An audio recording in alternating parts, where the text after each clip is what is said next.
fiambena arainao mialatsinainy atramizoma isaky ny am'sivora sasany alina eto amin'ny pejy andramoka izaho Aki Radio. Vavaka fiambena, vavaka fiambena.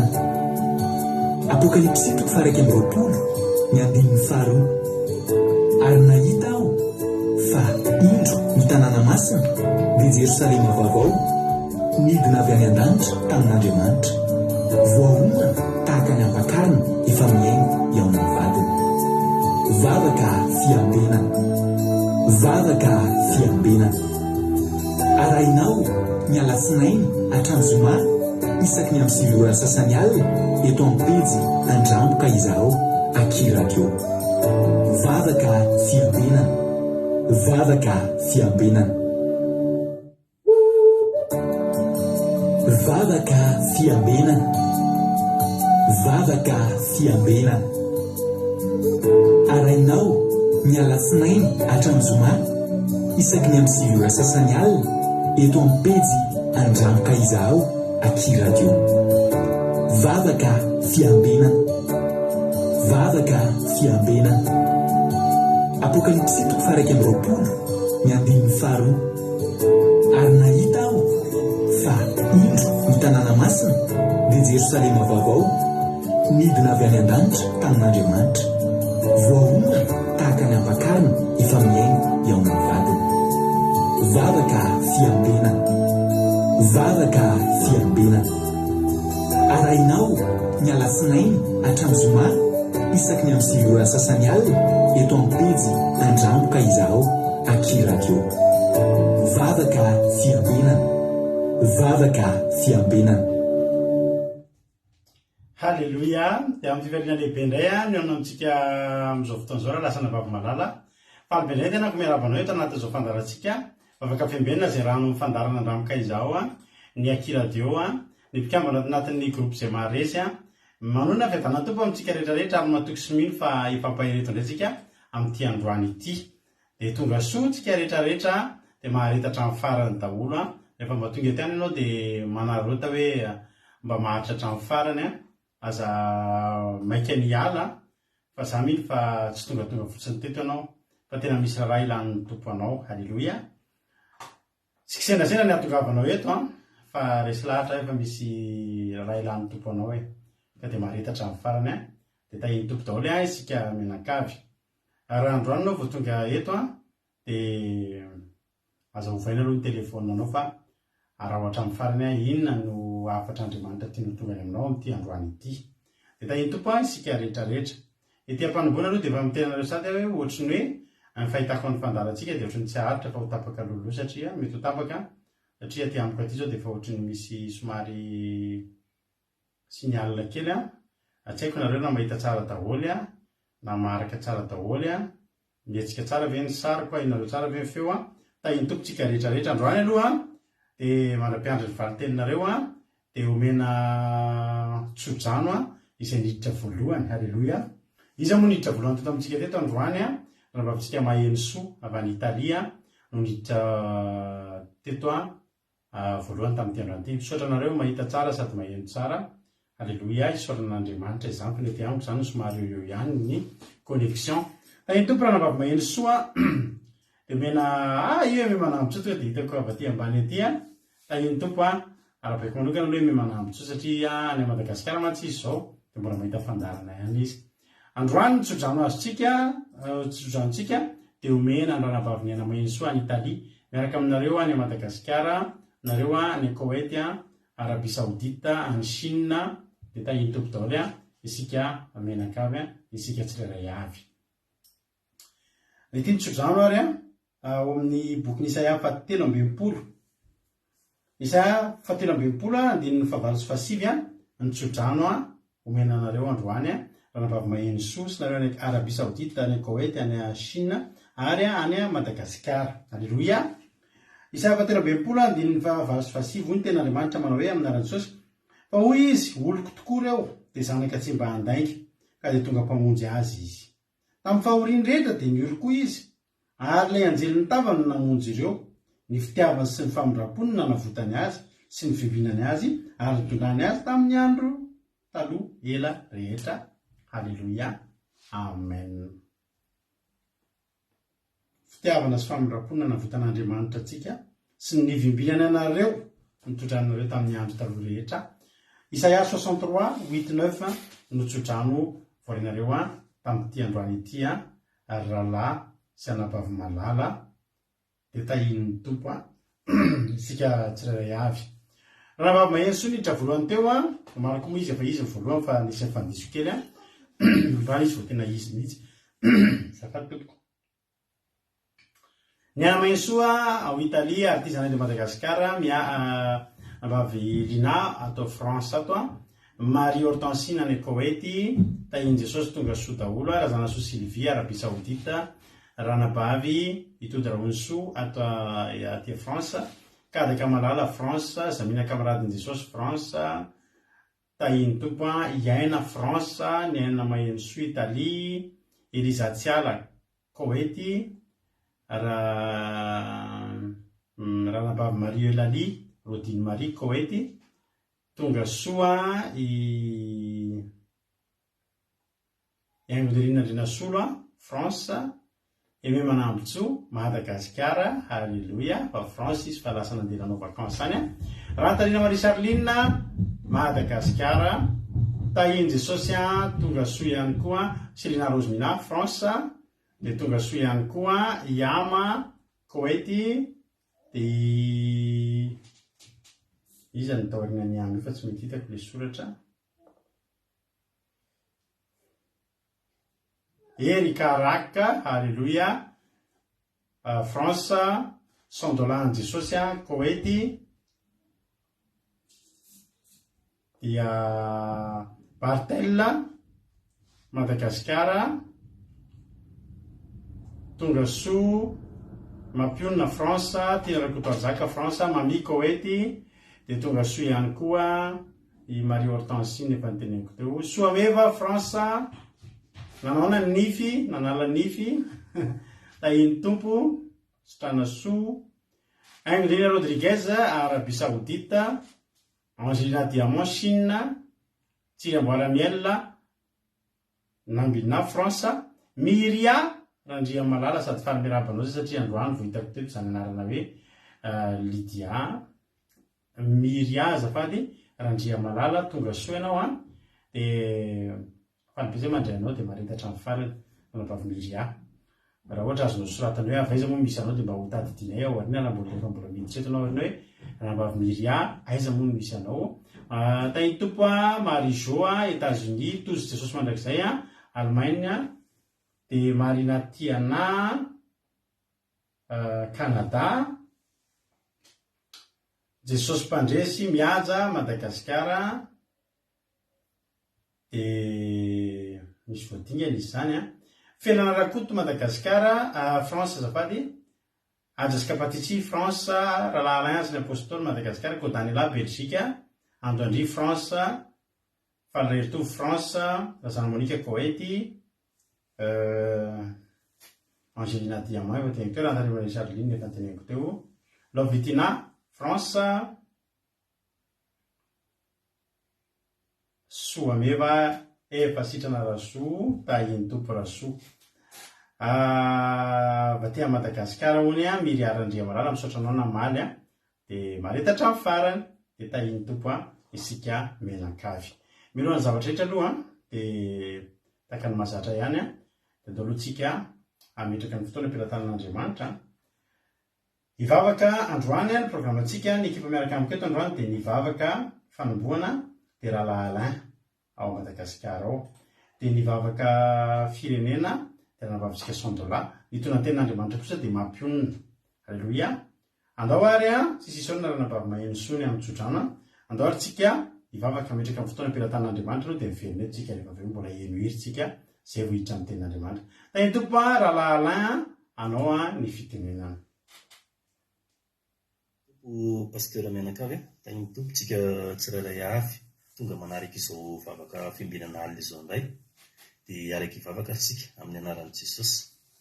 Raha io misaotra anao indray zahay ny amin'ny fahasoavanao izay narotsaka ao aminay tamin'ny tontolon'androna ihany io, dia misaotra anao zay fa mbola afaka hifandray aminao amin'ny alalan'izao vavaka izao.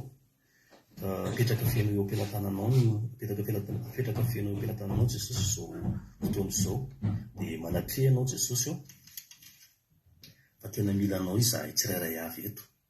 Dia apetraka eo ampelantananao ihany koa ny fitaovana rehetra izay ampiasain'ny pasteur, dia rakofo amirahanao ny fandray anjara rehetra. Ianao aloha Jesosy no hanositra ny vavan'ny pasteur sady ampidina révélation vaovao amin'ny alalan'ny fanahy masinao. Dia ny devoly sy ny satana mitondra fanelingerenana dia roahina amin'ny alalan'i Jesosy Kristy tompon'ny sabata, tsy anakia, tsy anam-pahefana. Dia kasio ny tsirairay avy tonga eto Jesosy eo mba handray avy aminao. Dia apetraka eo ampelantananao izany vavaka izany Jesosy eo, dia voninahitra sy ny dera anao irery ihany mandrakizay. Alleluia, amen. Alleluia. Sitraka indrindra andrinam-bavy rahalahy alaintsika tao anatin'izay vavaka matsiro anomboana ny fotoana izay. Dia Andriamanitra manaiky pasoavina ane amaly fitianao tamin'ny asan'Andriamanitra izay nataonao rahalahy alain. Tany tompo ranabavy Berta ao Koety, tany tompo ihany koa ndry avan'ny Marie-Jo zany miriara ndria malala zanaky ny zokiny. Alleluia. Tsy maintsy ho avy ihany ny fetin'ny taranaka Marie-Jo tsangana ny taranaka avy any Antsirabe dia mitsangana ry Marie-Jo sy ny Miria. Alleluia. Mahafinaritra be zany. Mahafinaritra be zany fa mahafinaritra be mahaino nareo mitarika olona. Alleluia. Tahiny tompo isika rehetrarehetra. Fa maromaro izay nentinareo teto izay Marie-Jo koa zao nitondra ny fambeazana fitahiana sy maheno soa teto. Alleluia. Dia hitody Rahono soa nitondra ny maromaro teto koa, felana rakoa tokoa maromaro nitondra efa nitondratondra teto. Fa raha antsika rehetra samy mitondra olona ray avy mety hafinaritra. Io zao ndre anjafo ny asina nentin-dranabavy tiana rakoto arzaka teto, tonga soa koa raha ny asina. Alleluia. Eme manambotsoa izy moa nitondra ny eme manambotsoa teto. Samy nisy nitondratondra daholo nareo. I ranabavy Linady izany eto Madagasikara zao nentin'ny ranabavy neny Sarolinina teto. Alleluia. Mahafinaritra. Mahafinaritra daholo zany fa dia samy mazoto mitondra olona ao amin'ny Jesosy tsika. Alleluia. Mahereza daholo tsika menakavy dia ranabavy Erika zao nitondra ny rahalahy Alain sy ranabavy Mihaja teto. Ranabavy Lovely nitondra ny Kadaka. Alleluia. Dia tsy haiko na Mamia ranabavy Todiny nitondra ny eme manambotsoa. Hitanareo amin'izany nitondra ny Mamia teto, tsy haiko na Mamia no nitondra ny Sandorana, Sandorana no nitondra ny Mamia. Fa izy roa vavy ohatran'ny samy teo dia rahalahy Niasina nitondra ny ranabavy Sarindra. Alleluia. Dia ranabavy Zandrerika nitondra ny Mihaja mivady. Mahafinaritra. Mahafinaritra. Tahiny tomparitsika menakavy. Ranabavy Mihaja nitondra ny rahalahy Alain, ranabavy Angelina Diamant nitondra ny ranabavy Tina Chérie Coco. Mahafinaritra. Rahantsika rehetrarehetra. Zandry Sandola nitondra ny Sylvie teto, ndry jerevo amin'izany. Mahafinaritra. Mihaja nitondra ny Mamany Ama. Ranabavy Mihaja ho nitondra Mamany Ama teto koa. Alleluia. Mahafinaritra zany. Tsara Jehova. Tsara Jehova. Tsika no hira. Eno tsika aoriana tetitsika to dia hitra amin'ny tenin'Andriamanitra avy hatrany. Dia andohary meno finaritra nareo Jesosy no fifaliako. Izay ny hirany tsika androany. Meno finaritra daholo dia tahin'ny tompo.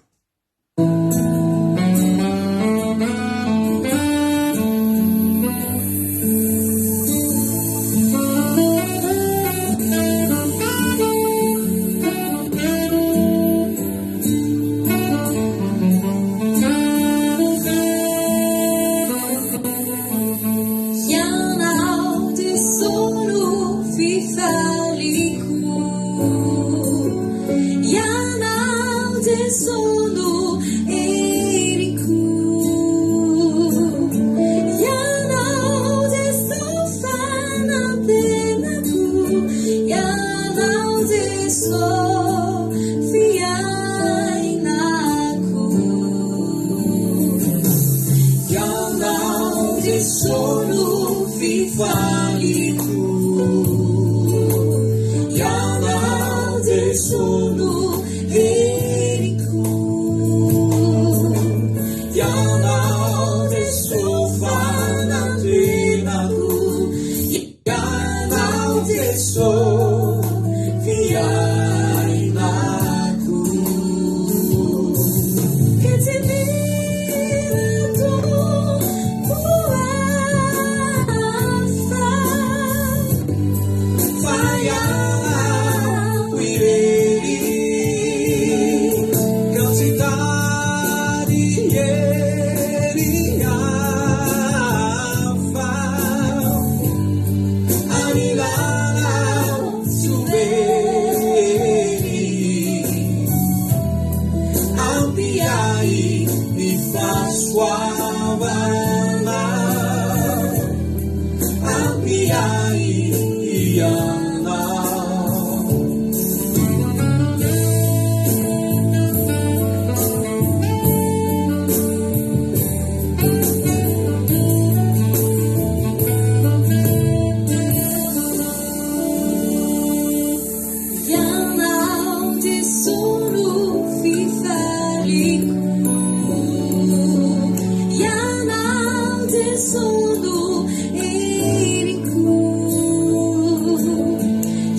Halleluja, tsara be zany izy zany a, ianao Jesosy ny fanatenako, anao ny fifaliako a, halleluja, tsika rehetrarehetra ane a, ohatr'izay, ao amin'i Jesosy.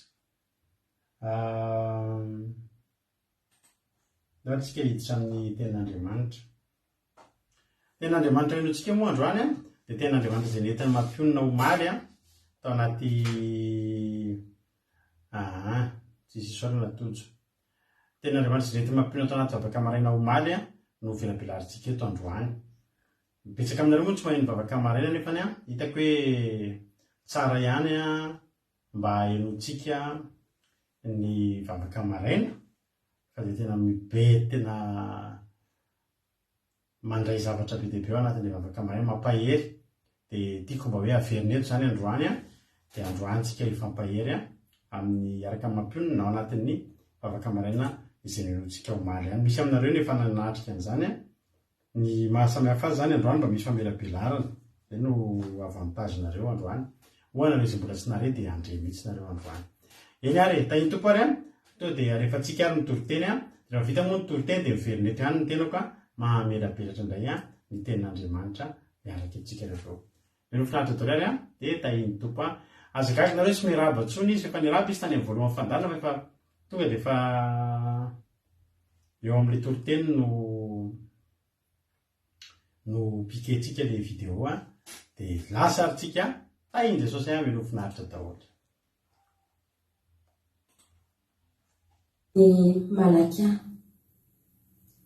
Malaka toko fahatelo andiny 7 no vakitsika androany. Malaka toko fahatelo andiny 7. Aitsika loatra ny teny ity ary teny efa aina avatsika foana avakiko androany. Nanan Jesosy kana hoe ka dia hitanareo indray ny tsy fitovin'ny marina sy ny meloka dia ny manompo an'Andriamanitra sy ny manompo azy. Halleluja. Hitanareo indray ohatra mahita an'Andriamanitra zany hoe miomana indray Andriamanitra zany anao hetsika Andriamanitra. Tsy ilay olona mandeha amin'ny fahamarinana no hiezaka tsy hitovy amin'ny olona, hiezaka hiavaka, fa Andriamanitra manao hetsika no atonga fiavahana, atonga tsy fitoviana amin'ny marina sy ny meloka. Ny marina dia hoe ny ten'Andriamanitra izay manompo. Ny marina zany dia ny manompo an'Andriamanitra. Tsika zany tonga dia atao kontsy tsika. Satria tsika manompo an'Andriamanitra ke, tsika hoe miezaka mandeha amin'ny fahamarinana, manao amin'ny sitrapon'Andriamanitra. Dia efa nandeha tamin'ny sitrapon'Andriamanitra ireo olona ireo, misy fotoana zany tsika mandeha amin'ny fahamarinana, mandeha amin'ny sitrapon'Andriamanitra, fa eny aloha ny fiainana eny ohatry ny mitovitovy izany ihany. Ohatrany tsy dia miavaka, tsy dia tena hoe misy zavatra hiavahana be. Fa eto amin'izay Andriamanitra ny teny, ho hitanareo indray izy fa tsy hitovy indray ireo. Izany hoe miomana indray zany Andriamanitra hanao zavatra, hanao hetsika izy. Halleluja. Eo amin'ny fiainan'ny olona. Ary rehefa manao hetsika Andriamanitra dia mihetsika taon'Andriamanitra sady mihetraika be dia be any amin'ny zanany, any amin'ny mpanompony, fa mihetraika be dia be koa any amin'ny fahavalony, any amin'ny fahavalony zanany. Ravana malala, Andriamanitra io dia mihetsika izy io. Andriamanitra io dia manala hery izy io. Ary io herin'Andriamanitra mihetsika eo amin'ny fiainan'ny olona io no mahatonga tsy fitoviana eo amin'ny fiainan'ny olona marina sy ny fiainan'ny olona meloka. Ny ataon'ny olona marina dia tsotra fotsiny mandeha manompo an'Andriamanitra fotsiny, hatreo ihany no fantany. Ny olona marina tsy afaka hanao hetsika be taky ny ahoana, tsy afaka teny andeha tsy hitovy amin'ny olona taky ny ahoana. Fa ny ataony dia tsotra, manompo an'Andriamanitra izy, mandeha amin'ny fahamarinana, hatreo ihany ny anjarany. Fa ny ankoatran'izay dia mihetsika taon'Andriamanitra amin'izay no manampy mahatonga ny tsy fitoviana lava. Hijery ten'Andriamanitra mihetsika.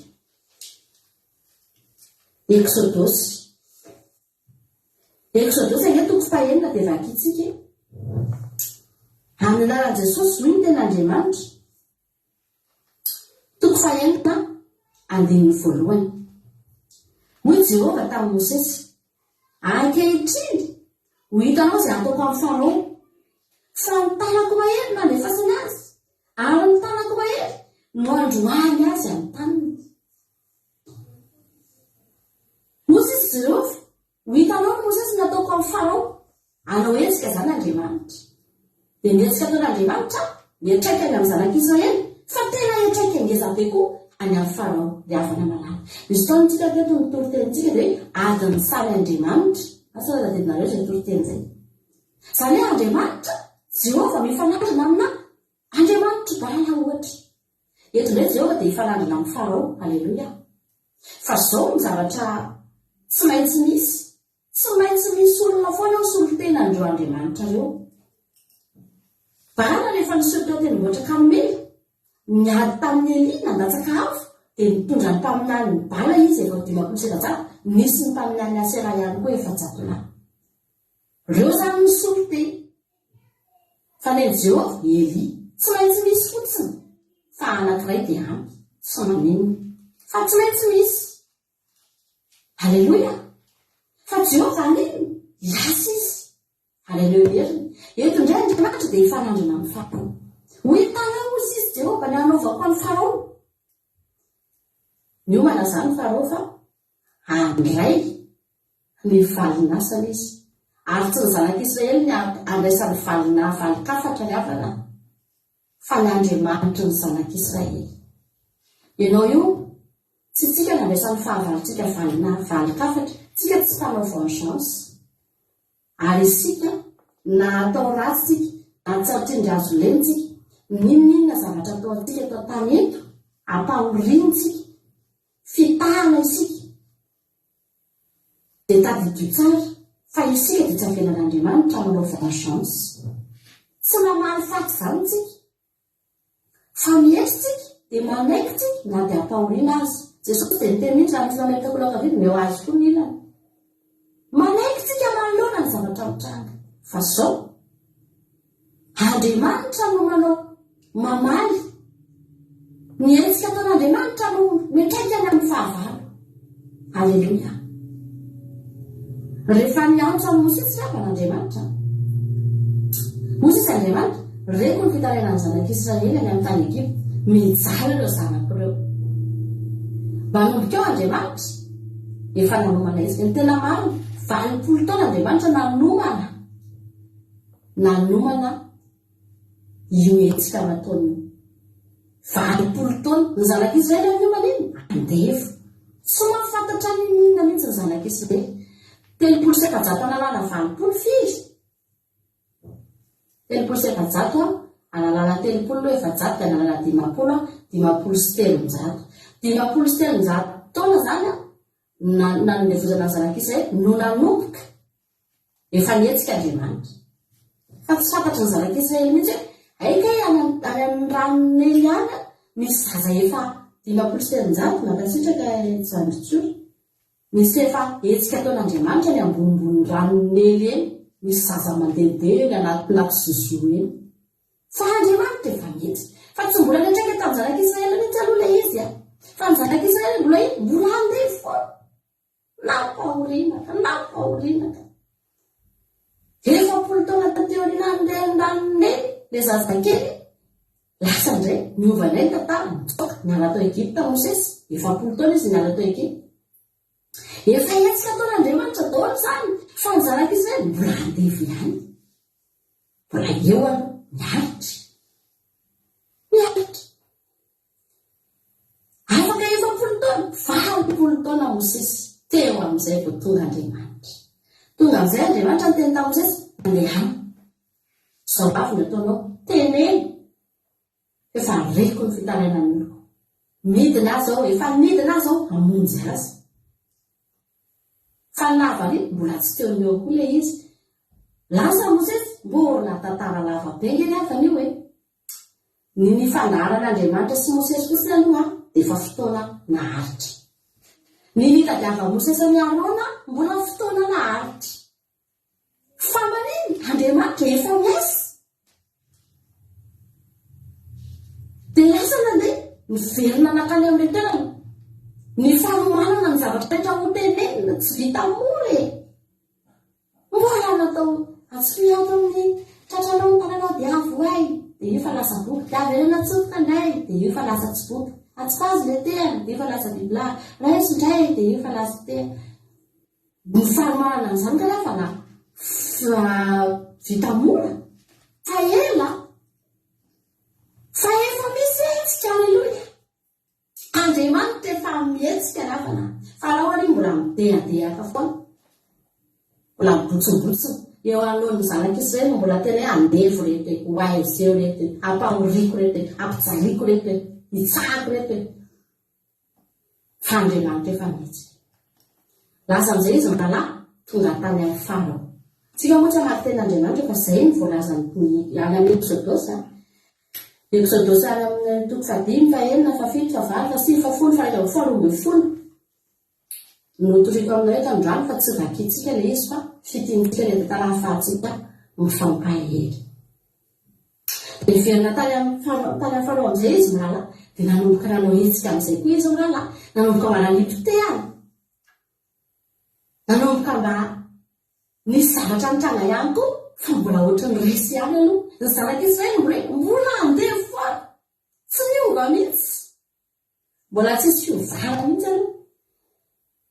Tsika lafana tena Andriamanitra rehefa miteny dia tsika mila mifikitra amin'Andriamanitra, mila matoky tsika fa efa miasa Andriamanitra fa tsy hitany maso, mbola tsy metraka amin'ny nofontsika aloha fa misy hetsika nataon'Andriamanitra. Efa misy hetsika nataon'Andriamanitra ny fiainanao io. Ianao ohatra mbola ory io, ianao ohatra mbola ohatra ny hitanao izany, ianao ohatra mbola mijalijali kely izany, ohatra mbola tsy hitanao hoe fiavana araka ny tenitsika hoe ho hitanareo tsy vidivininy manazy hoe jerenao dia mbola mitovy ihany ozy hoe aiza kozy eo hoe mitovy ihany izay Andriamanitra. Ohatra no mitovy io fa efa misy zavatra io. Nanomboka netsika fa Arona sy Mosesy mbola tsy naomby mihitsy aloha le hetsika mba natao. Nanipitehana koa ny mbiasa. Nanova rano rasara, nanova koa ny mbiasa. Nanova rano napakatra ny saona avy anaty renina, mbola navita koa ny mbiasa. Fa nanomboka teo aloha efa nisy zavatra niova. Rehefa napakatra ny saona i Mosesy sy Arona dia niakatra ny saona tonga tany anaty vilany ny Egyptianina ny saona lafany. Hatrany anaty vilany ka hatrany amban'ny ondana. Nanomboka amin'izay ny Egyptianina. Nanomboka teo amin'ny rano aloha niova rà, tonga dia maimbo rano io. Ny trondro rehetrarehetra tao tonga dia maimbo tsy rehetra nohaniny, tsy man'Andriamanitra ny loha rano. Ozy Andriamanitra tsy misotro rano nareo, tsy azo sotroina amin'ny rano fa mivadika rà, maimbo. Nanomboka efa tonga saina amin'izay, efa manomboka mitraika any amin'ny Farao amin'izay le tanàn'Andriamanitra. Fa ny zanak'Israely mbola amin'iny mbola adevo, mbola tsy tova toerana mihitsy ny zanak'Israely. Eo ihany mifoha maraina dia mandeha miasa, tapitra ronono, manamboatra biriky, manangana trano, tsisy fiovana mihitsy ny fiainan'ny zanak'Israely. Fa ny fiainan'ny Farao sy ny Egipta efa manomboka misy zavatra mitranga. Napiakatra saona, niakatra daholo ny saona. Iny koa ny mbiasa Farao mba napakatra saona. Faran'iny nga izy naina nanàlan'ilay saona kory, mampijaly tena ny devoly. Nampiakan'ilay saona efa nampiakan'ny Arona sy Mosesy teo, vao mendray nampi. Ny devoly angena fa nakely sainy. Ambanitsika mihitsy ary devoly dia afa-baraka eto amin'ity fandarana ity. Losifera dia afa-baraka eto isan'andro isan'andro. Fa kely saina ny devoly, adala ny devoly. Nampiakariny koa ny saona, izy ihany ny vomafy. Izy ihany ny vomafy. Angany zanak'Israely nihina saona, angany zanak'Israely nahita saona. Fa tena eo eny fotsiny. Dia manaonao foana. Rehefa niakatra zao na hitretina hoe saona efa niakatra efa hatrany anaty vilany mbola nampian'ilay omby azy koa dia tsy haiko intsony ngafy hoe saona takiny ahoana izany no fanjevona tao Egipta tao tamin'izany. Fa nanomboka teo amin'izay. Ny varavarany Farao ilay teny, iza izay Jehova, nanomboka teo, nanomboka ny lefitra kely. Mandeha any, teneno ozy izy i Mosesy Jehova mba hasevo manala ny saona satria mafy be. Jaly be tamin'ilay saona. Ary talohan'io mety efa niteny tamin'ny mbiasa izy hoe soly amin'izay saona fa tsy nety. Fa fantany amin'izay tena Jehova mahay manala an'io dia lasa ny angavy. Kely saina ny devoly ka. Devoly tena adala, tena kely saina mihitsy. Taoriana izay ny avana malala, nandeha ny loza, nandeha ny loza, nandeha ny loza. Izao ny zavatra teneniko anao. Ny zanak'Israely tao anatin'ny loza folo dia mbola andevo ny zanak'Israely. Mbola andevo ireo. Tsy niova ny fiainan'ireo fa efa nanomboka ny zavatra fotsiny, nanomboka ny saritaka. Fa izy mbola andevo ihany. Mbola oly ihany izy, mbola tsy afaka izy, mbola mijaly izy, mbola voakaboka izy. Fa zao zavatra tiako lazaina anao androany. Any anatin'ny loza folo efa manomboka manavaka amin'izay Andriamanitra. Mbola tsy afaka ny zanak'Israely fa andevo, fa manomboka efa miavaka amin'izay. Haleloia. Nomboka efa mehita amin'izay, mazava. Ny lalako ombany. Hoy tena Andriamanitra, raha mamaky tsika any amin'ny Exodus 5:9-10. Hoy tena Andriamanitra, Exodus 5:9. Exodus 5:9.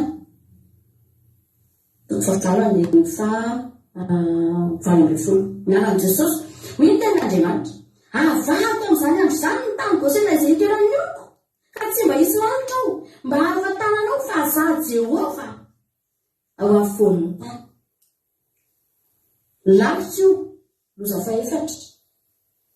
Manavaka Andriamanitra ka. Manavaka Andriamanitra levana. Tsy mitovy ny marina sy ny reloka levana, na dia samy miaina ao anaty fahoriana. Ny Egyptianina koa efa manomboka miaina ao anaty fahoriana. Ilay zatra nampitsahatra amin'izay, zatra nampahoratra amin'izay, zatra nanitsakitsaka sy nanandevatra amin'izay, efa manomboka miaina ao anaty fahoriana koa ny Egyptianina. Fa zao mbola tsy afaka aloha, mbola eo, fa zao efa manavaka Andriamanitra. Exodus 5:4. Hoy tena Andriamanitra, ary Jehova dia hanavaka ny bibin'ny Israely amin'ny bibin'ny Egyptianina. Tsy hisy maty izy rehetra ny tanana anjarak'Israely na ray azy. Haleloia. Tonga ny aretina ho an'ny biby, nanavaka Andriamanitra. Tsy hisy maty ny biby. Tonga ny Ezipito, nanavaka Andriamanitra. Tsy tonga tao Gosena ny aizina. Haleloia. Tsy tonga tao Gosena ny aizina lafana. Tanana kely anankiray ny mazava, fa ny ankoatran'izay maizina tanteraka tao Egypte. Manavaka Andriamanitra. Na dia mbola andevo azy ireo, dia nafahan'Andriamanitra. Ianao io ohatry ny miaina ohatry ny fiainan'ny olona ihany ianao. Ozy izy anao ohatry ny tsisy fivana izany fiainako izany. Ohatry ny moro foana ihany izany fiainako izany. Andriamanitra ilay izaho mivavaka. Ravana. Manavaka anao Andriamanitra. Fa ianao mila mahita androany. Misy zavatra iafahanao.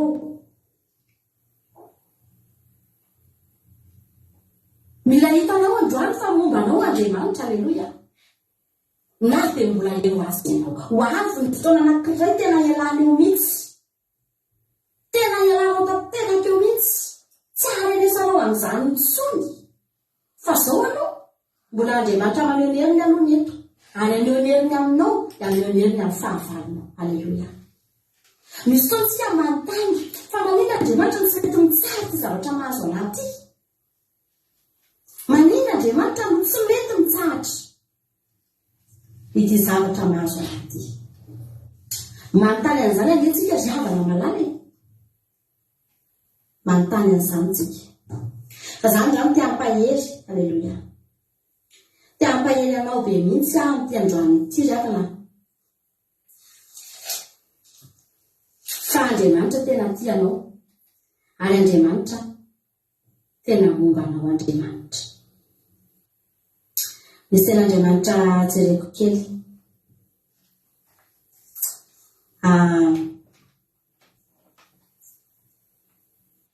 Jereko kely izay tena Andriamanitra izay.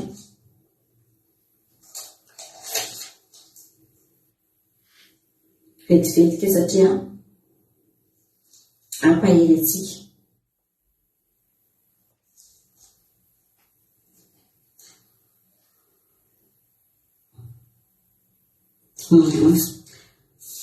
Misy tena Andriamanitra tedavy koa laso eto amin'ny Exodus 7 le izy. Misy fotoantsika tena manontany ravana hoe fa maninona Andriamanitra no mamela antsika hijaly.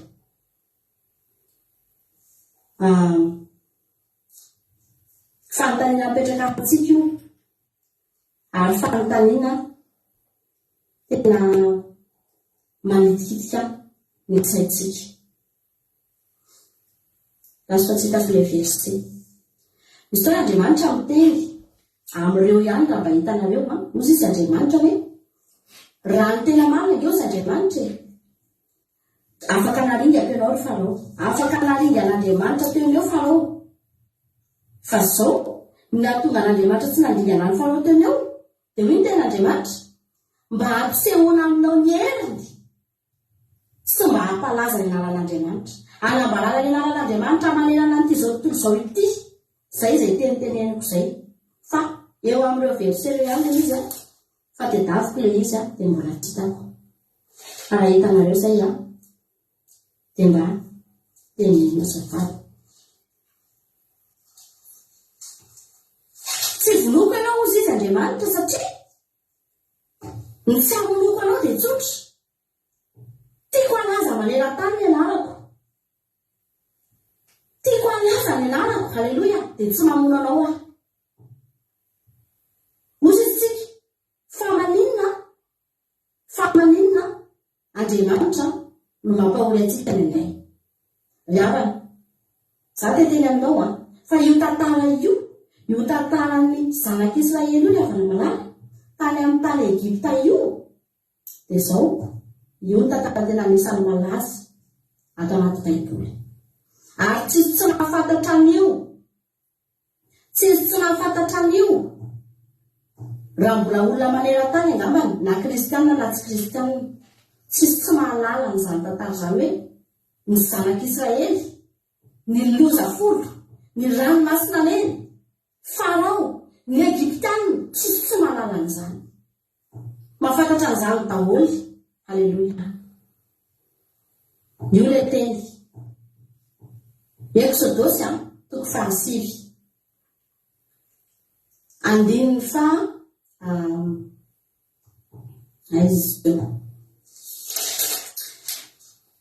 andininy fa 40.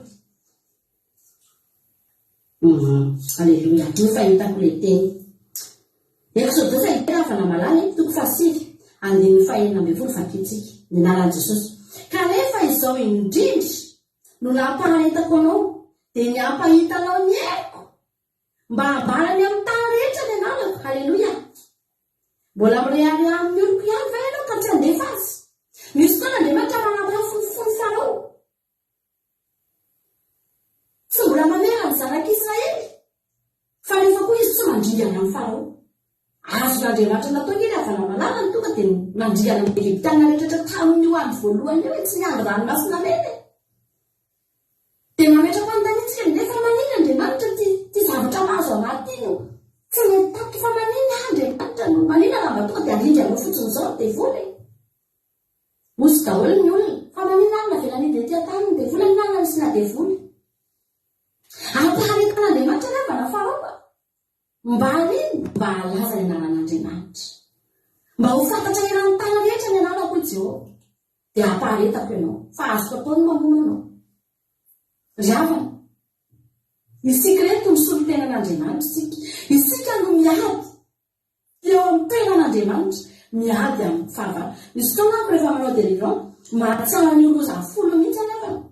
Tsika ilay manao délivrance ireny tao anaty loza folo tena mandaingiray ngeny avana malala Farao tena midridry ny Egiptianina nandritra ny loza folo.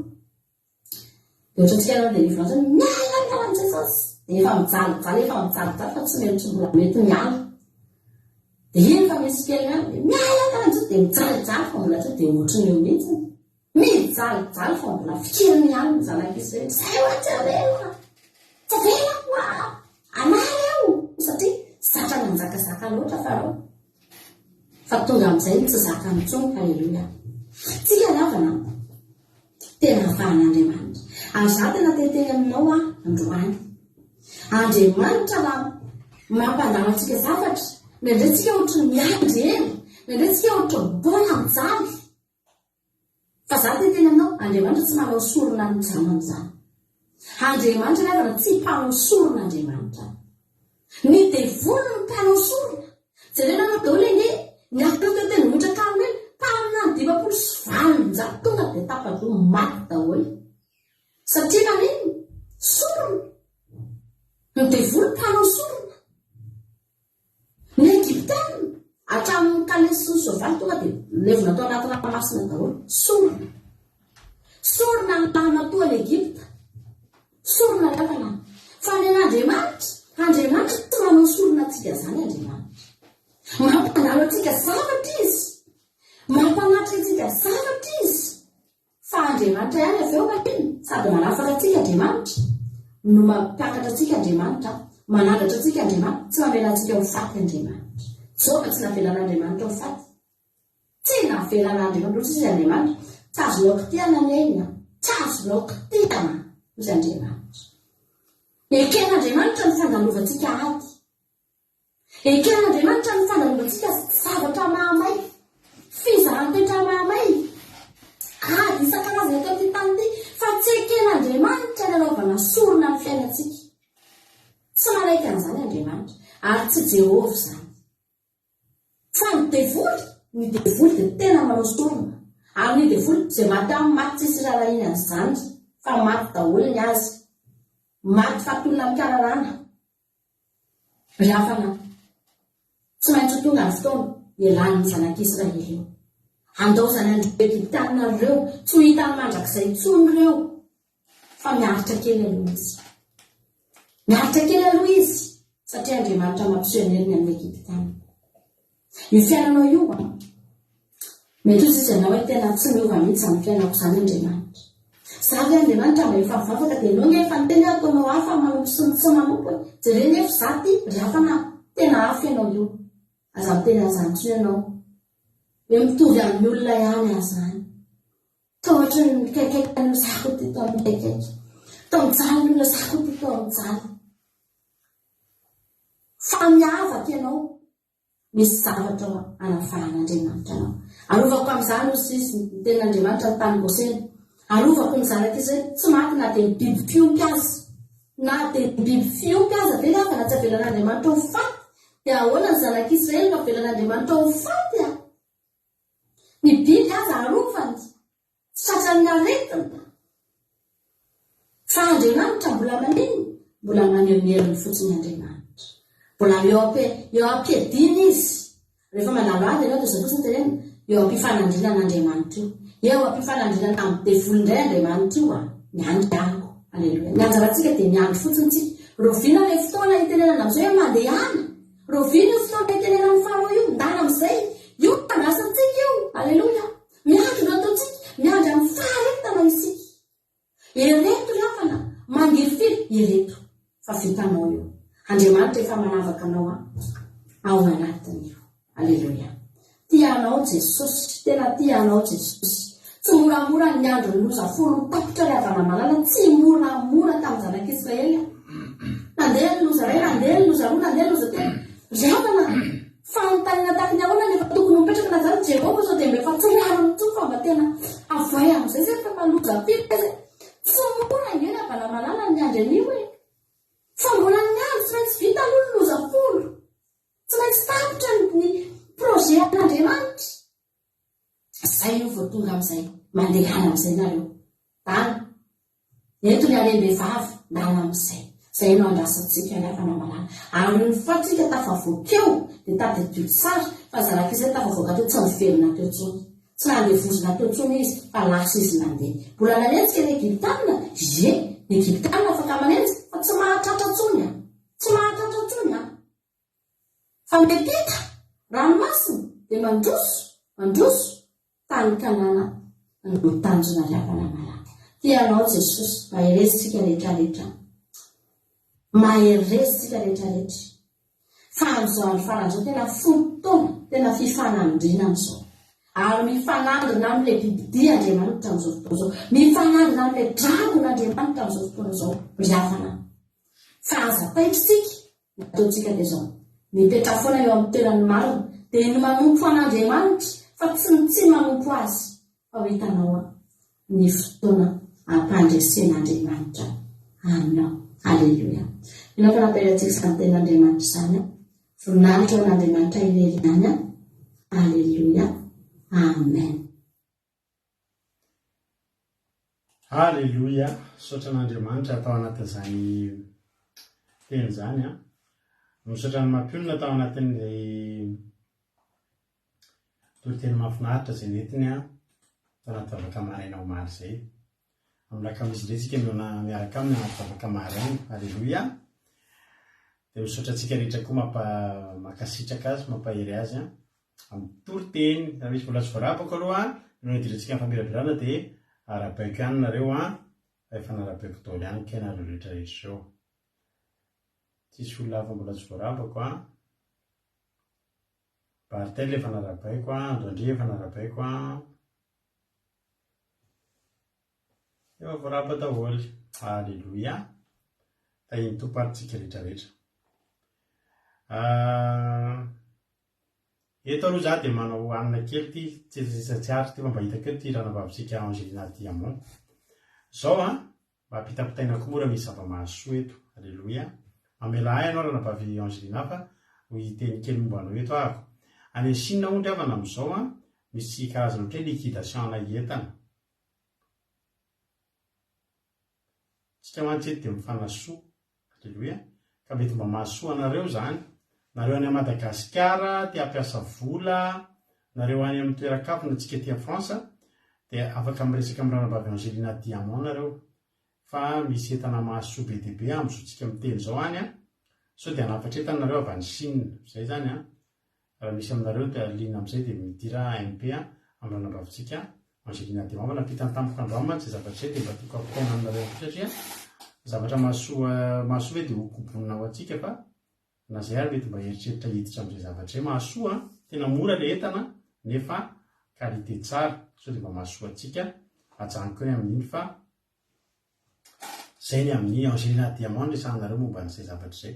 Raha misy koa aminareo manana zavatra ohatr' izany a mahasoa tiana zaraina dia zaraintsika eto amin'ny fandarana eto fa ifampizarantsika ny fahasoavana. Alleluia. Amen. Ohatran'ny hoe zay zao a dia miteny anareo raha mila fiarakodia eto Frantsa na any Madagasikara dia mitenena aminay ohatra. Na ohatra hoe mila anaovana sakafo nareo dia mitenena amin'ny Soamevo. Anaovana gâteau nareo dia tenena Lovely. Alleluia. Ohatr'izay zany zavatra tiako tenenina satria eto dia afahantsika moa tsika menakavina eto dia afaka mahasoa antsika izany zavatra rehetrarehetra izany. Alleluia. Zay a ajanontsika hoe ny amin'iny. Malakia, bokin'ny Malakia nety mampiona tamintsika teto Malakia 7:20. Izay mivaky toy izao manao hoe amin'ny anatr'Jeosy ka dia hitanareo indray tsy fitoviany ny marina sy ny meloko dia ny manompo an'Andriamanitra sy ny tsy manompo azy. Fa inona no natokan'Andriamanitra ny teny an'io? Nisy zavatra nandona an'Andriamanitra tao a, nakasika an'Andriamanitra tao a, natonga azy a tafateny an'io zavatra io. Zay verina any amin'ny Malakia 7:17 angetsika. Vakiko manomboka amin'ny 7:17. Alleluia. Amin'ny anaran'i Jesosy. Eto zao tsika momba ny resaka nyteneko tao. Raha eto France zao nareo a dia misy tsy mety ny fiarakodia. Raha hividy ara-malagasy tsika eto Madagasikara, eto France dia mitenena amin'ny artisana eto Madagasikara. Tena misy karazana zavatra tena tsara be mihitsy ny any amin'ny zay efa tany an-trano ranavaviliana io a fa feno karazana entana tena tsara. Aiza moa ilay entana misy entana nomeny anazy mbola tsy nasehoko anareo za iditsika miteny reo tsy amba tsy eto ilay izy ekasehoko olona ilay zavatra nomeny ranavaviliana.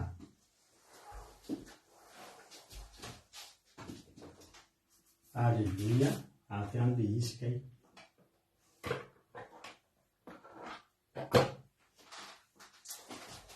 Halleluia. Aloha mifanasoa tsika fa sady meno tenin'Andriamanitra tsika no mifanasoa ihany koa. Halleluia.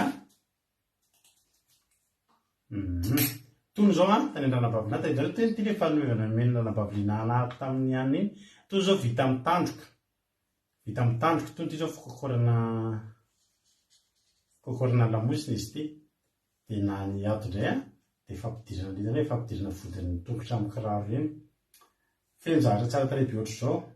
Ohatry lasa manao publicité kely indray tsika rehefa zavatra tena ilaina. Ohatra zao nareo zao eto a misy tsy mety ny fiarakodia-nareo dia mba mila mécanicien mahay nareo a dia ato zao faly iray mitovy. Alleluia. raha ny Madagasikara nareo mpanina ny moto anareo na ny skooterinareo dia andrianjafy ny asina. Aleloia. Misy tsy mety no ordinateur anareo any Madagasikara na mila fiarakodia nareo dia teneno rahalahala asan'ny apôstôly. Aleloia. Zany ngeravana zavatra ifampilantsika daholo e. Amen. Zay teto teto taloha administrateur ana groupe malagasy, groupe gasy zay zaho. Na fifandraisana bebe tamin'olona dia zany mihitsy nataontsika teto tato amin'ny groupe taloha. Misy teto olona manam-pahaizana momba ny gratte d'eau sy chausse-pied ny anaran'le nasehoan'ity. Gratte d'eau sy chausse-pied tany amin'ny ranam-bavinaty. Raha mila zavatra raha malagasy ohatra anao cadeau ana vazana reo aty andafy anao cadeau amin'ny mpiara-miasa dia atsofa raha nampaviaritizana eto Madagasikara fa manana zavatra bebe izy azo mena azo fanasoavana. Aleloia. Izy resika teneno toa tapaka kely indray izy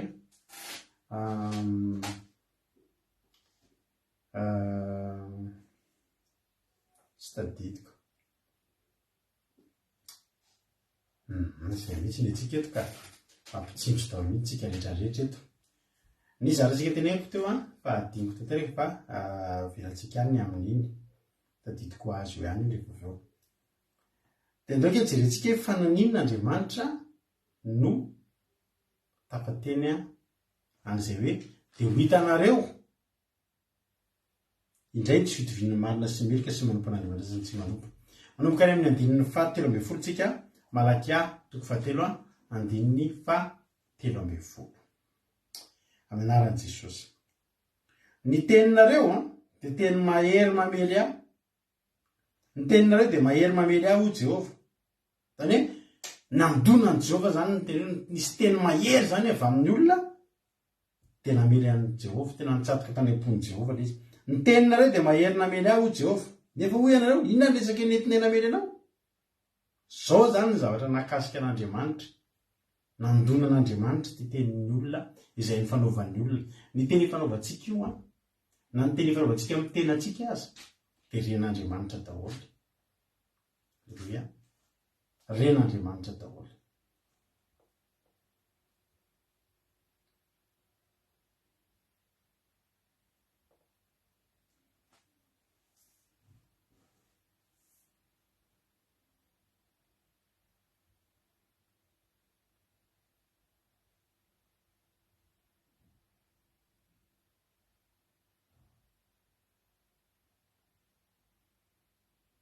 Aleluia. Sady mamaky le commentaire lavabe Andralatojo mantsy io.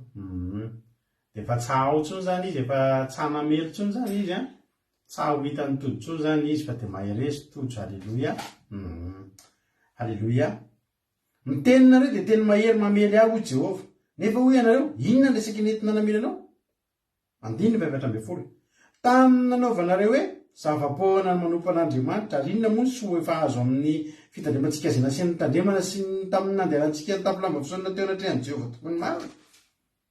Ary ankehitriny isika dia mideran'ny mpireare hoe sambatra. Eny, vorona tsara izy izay nanao ratsy sady efa nakafanan'Andriamanitra izy nefa afa nandositra ihany.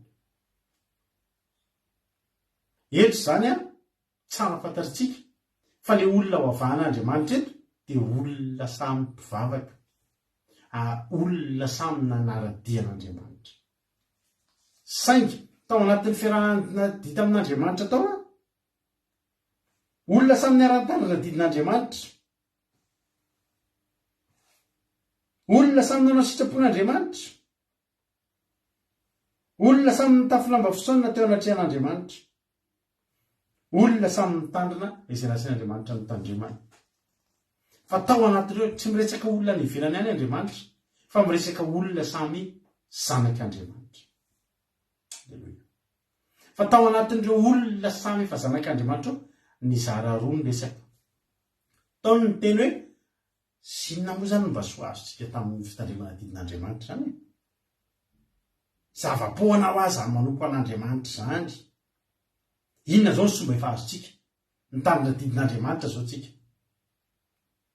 Tsy nanao pataloha tsony zao nareo vehivavy satria mitandrina famasiana dia inona zao mba soazonareo tamin'izany. Dia rehefa kely olona mantanonareo an'izany dia nareo zao manino tsy mihina zava-maloto, tsy mihina biby maloto zany dia maninona tena ninona.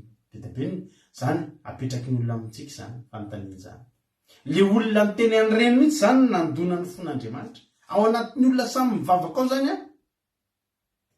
de tandremo fa mihaino Andriamanitra ndresaka ny olona ary misy olona miteny hoe ohatra mateantika ange tsika manompo an'Andriamanitra mitandrina zao zavatra zao fa inona zany ny soa zava-poana ny nanompontsika an'Andriamanitra tsisy dikany nanompontsika an'Andriamanitra la amin'ny firitaona fotsiny tsika nompo an'Andriamanitra zay le tena nampareon'Andriamanitra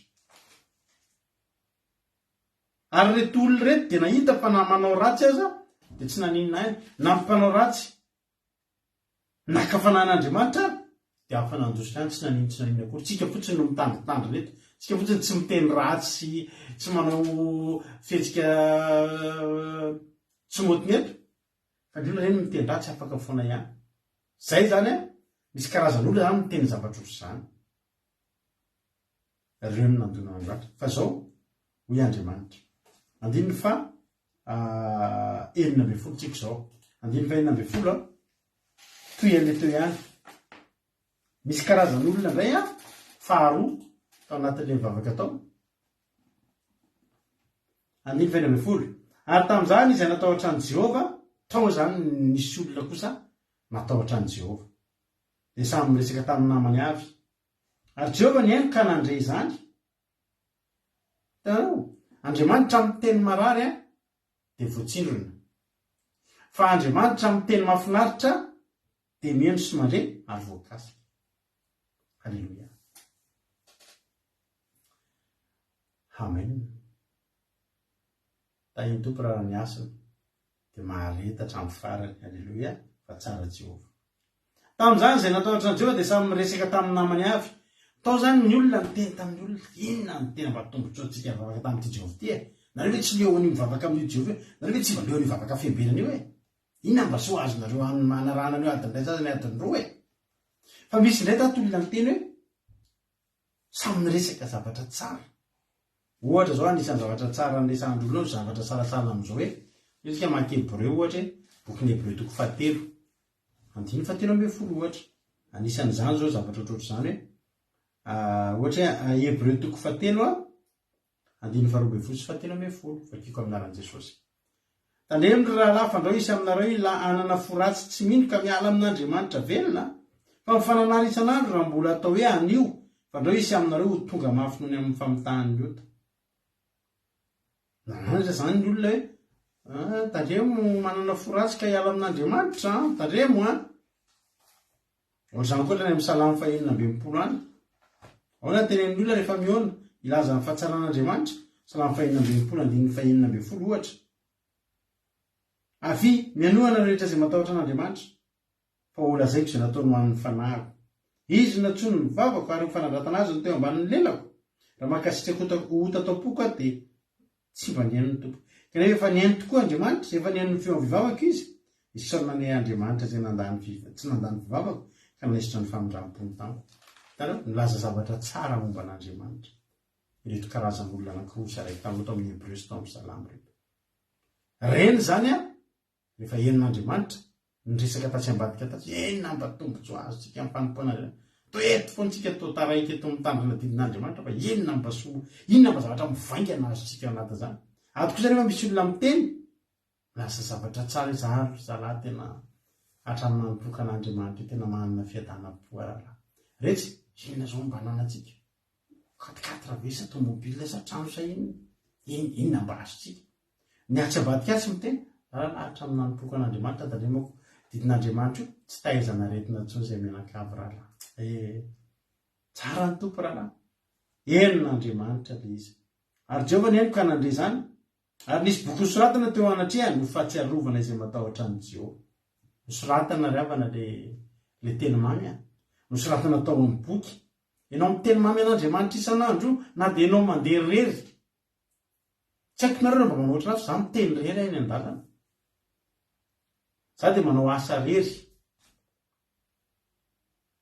rery ao amin'ny fiasana misy dia zao ny mba critère nandresana anay tsy mila olona be resaka tanao hoe ao anaty toeram-piasana dia miresaka amin'ilay olona rehetrarehetra itanao ny anaty zany ny condition napetraka teo amiko teo anoloko napetraky ny patron be anay ao amin'ny poste izay misy anay io dia mahazo raha za zany misy mpiara-miasa mitaneniny amin'ny patron le raha diny miavinavina be tsy miresaka amin'izany izy dia vome za mahazo noty tsara ny patron satria izay mihitsy ny tena ilaindry zareo amin'ny toetrako tsy mila beresaka amin'olona mila mitazona tsy ambaratelo dia tsy tianjareo tsy miresaka amin'ny tantara ty profony zany maromaro ny zavatra izay apetraka amiko carte bancaire anankitelo amin'ny ao ampiasananay za malala ny kodiny carte bancaire fandaovana fividianan-javatra io misy karazana carte bancaire anankitelo momba ny carburant momba ny zavatra andavanandro isan-karazany momba ny zavatra spécial ilaina momba ny asa ato anatin'ny sekoatôly kodiny vavahady kodiny porte kodiny zavatra tsaitrio ato sady tsy mahazo miresadresaka amin'olona be dia be misy fotoana metrahana zavatra zay tsy fantatry ny mpiasa manjatony fa za mahafantatra an'izay zavatra zay ary isorokan'Andriamanitra zay fa zao ato samy miresaka tamin'ny namany daholo reo olo reo any ambadimbadika any misy teny ny tiako tenena amin'le mahatonga ana amin'ny teny hoe tsisy miresaka amin'olona zay dia zao zatratra zany miteny rery zany satria za miasa rery miasa tokana dia tsisy nizarizaritsahana matetika fa za misy fotoana miteny rery dia miteny rery miteny momba ny Jehovah io ao ampiasanako eo amin'any misy fotoana miteny milalako Jesosy tiako andeo ahy ianao ty mba mahafinaritra andeo ahy ianao Andriamanitra tamin'ny raha taminao ty eo Andriamanitra tena mahafinaritra miteny rery fa na dia ianao miteny rery tsy miresaka amin'olona teto masy olona zay natao ohatra ny Jehovah dia samy miresaka tamin'ny namany hafa miresaka zavatra tsara amin'Andriamanitra. Alleluia. Ary reny zavatra rehetra voasoratra eny dia voasoratra anaty boky. Ary ny tenin'Andriamanitra hoe ary nisy boky soratana teo anatrehany no fahatsiarovana izay matahotra ny Jehovah sy mihevitra ny anarany. Mihevitra ny anarany zany miaro ny anaran'Andriamanitra. Mihevitra foana hoe inona ny tombotsoan'Andriamanitra. Mihevitra foana hoe aiza ho aiza ny tokony hisy an'Andriamanitra anatin'izany zavatra rehetra. Hoy ny tenin'Andriamanitra 7:20 ary ho rakitra soa ahy ireny amin'ny andro izay hotendreko Jehovah tompony maro ary ho ahatra azy toy ny olona ahatra ny zanany lahy izay manompo azy. Avantage ngeza be ry havana ny tia an'Andriamanitra. Ny fitiavana an'Andriamanitra dia avantage be eo amin'ny fiainantsika. Miankina amin'ny fiainantsika. 9:20 ka dia ho hitanareo indray ny tsy fitovian'ny marina sy ny meloka sy ny manompo dia manompo an'Andriamanitra sy ny tsy manompo azy. Any zany ny andrefesan'Andriamanitra n'ilay marina sy meloka sy ilay manompo azy sy tsy manompo azy. Samy ao anatin'ny olona manompo ihany. Ao ny mpimonomonina, ao ny tsy mety mahita ny fahasoavana irahana amin'Andriamanitra inona mba vokany. Miandry famantarana, miandry zavatra tsapaitanana. Afaka tsapa inona moa zany mba tena nivoaka an'Andriamanitra. Fa ondre ny olona tonga dia mahatsapa fotsiny tsotro zay za. Fia amintsika zao mieritreritra mahatsapa zany fa hatramin'ny nanompono an'Andriamanitra. Jereo fahasalamana ao. Ilay mantsika refesitsika amin'ny vola sy arena io Andriamanitra io. Zay za dia tsy mba tahin'Andriamanitra.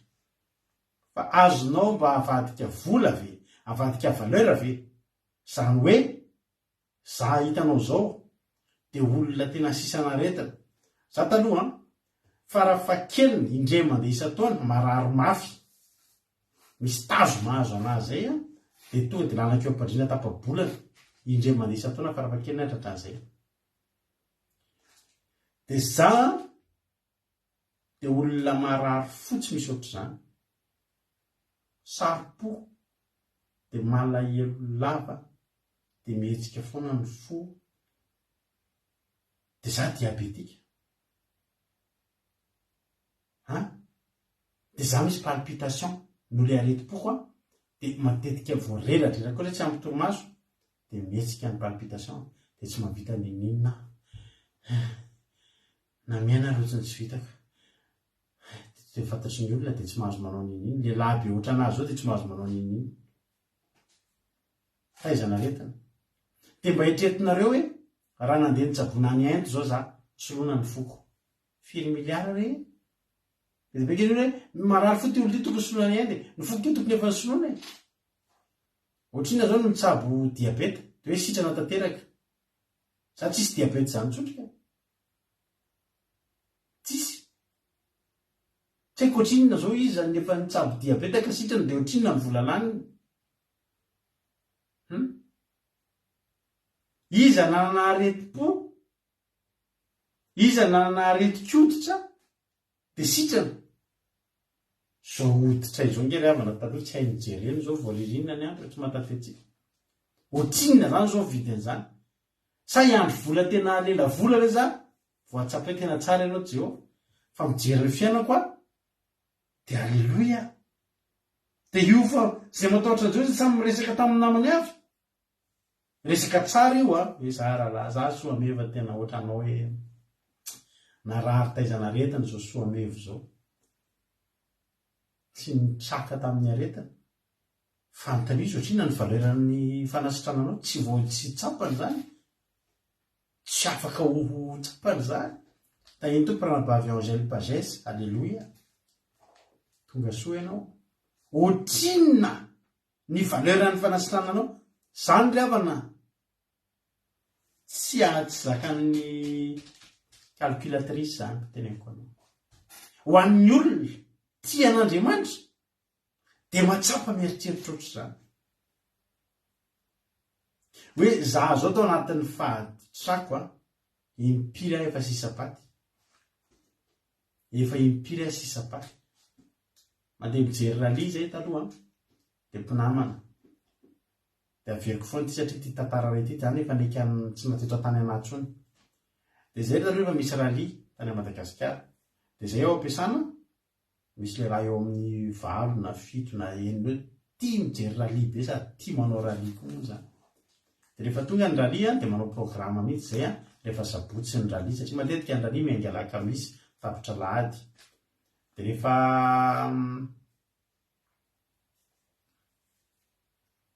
ay misaotra ny tojo ny teny an'izay tsy aky ny azo na tipa na tipa firy tojo fa zany zao dia efa zavatra ny andra soaneo ao ny vidy rahan'ny olona misy taloha tanareo zany nisy rally indray andro dia zay rehefa raikitra ny rally dia manao programme zay mpinamana lehilahy hoe andeo hitambatra tomobila anankiray dia samy manajanona ny tomobila dia ny anankiray mitondra tomobila dia ao anatin'iny daholo dia mandeha manaraka rally mandeha hoe ary indray zao misy épreuve spéciale nda hoaingana ho any dia tena ohatra dia manaraka avy aty arina aty amin'ny arinan'ny voiture balai dia mandeha mafy be ohatra ny mpanao rally koa manao programme zay hijery rally dia navarina nanomboka lakamisy ny rally narary ahako narary mafy le teneko anareo za misy fotoana marary mafy dia rehefa narary mafy dia tonga amin'izay ny sabotsy narary be anzoma dia natsony namako amin'izay allo aiza anao fa andeha tsika andeha hijery rally dia za hoe tena marary ary zalafa tsy afaka na lahelo aho tamin'izay tsy afaka zay zany fa dia lasa zay dia lasa ny namako ka za rehefa miaraka amin'ny namako dia matetika za no mitondra tomobila na za mitondra tomobila na za mipetraka eo amin'ilay atao hoe place de la mort ny place de la mort amin'ny tomobila leo amin'ilay passager aloha eo rehefa misy accident masy matetika eo ny tena toerana ratsy indrindra ka ny amintsika moa tsisy eo manao ceinture de sécurité na ohatra zany fa dia samy mandeha mihitsy inona moa zareo zavatra nitranga za rendeny tamin'ny namako nalelibe maraina amin'ny sivy hoe za tsy handeha fa tena marary tena tsy afaka mihitsy amin'ny ray atoandro tonga ny telefona nanao accident mahatsiravo ny tomobila ny namanay tao daholo ny namanay tao anatiny tao le namako niantsona mihitsy hoe fa izy ianao ka tsy handeha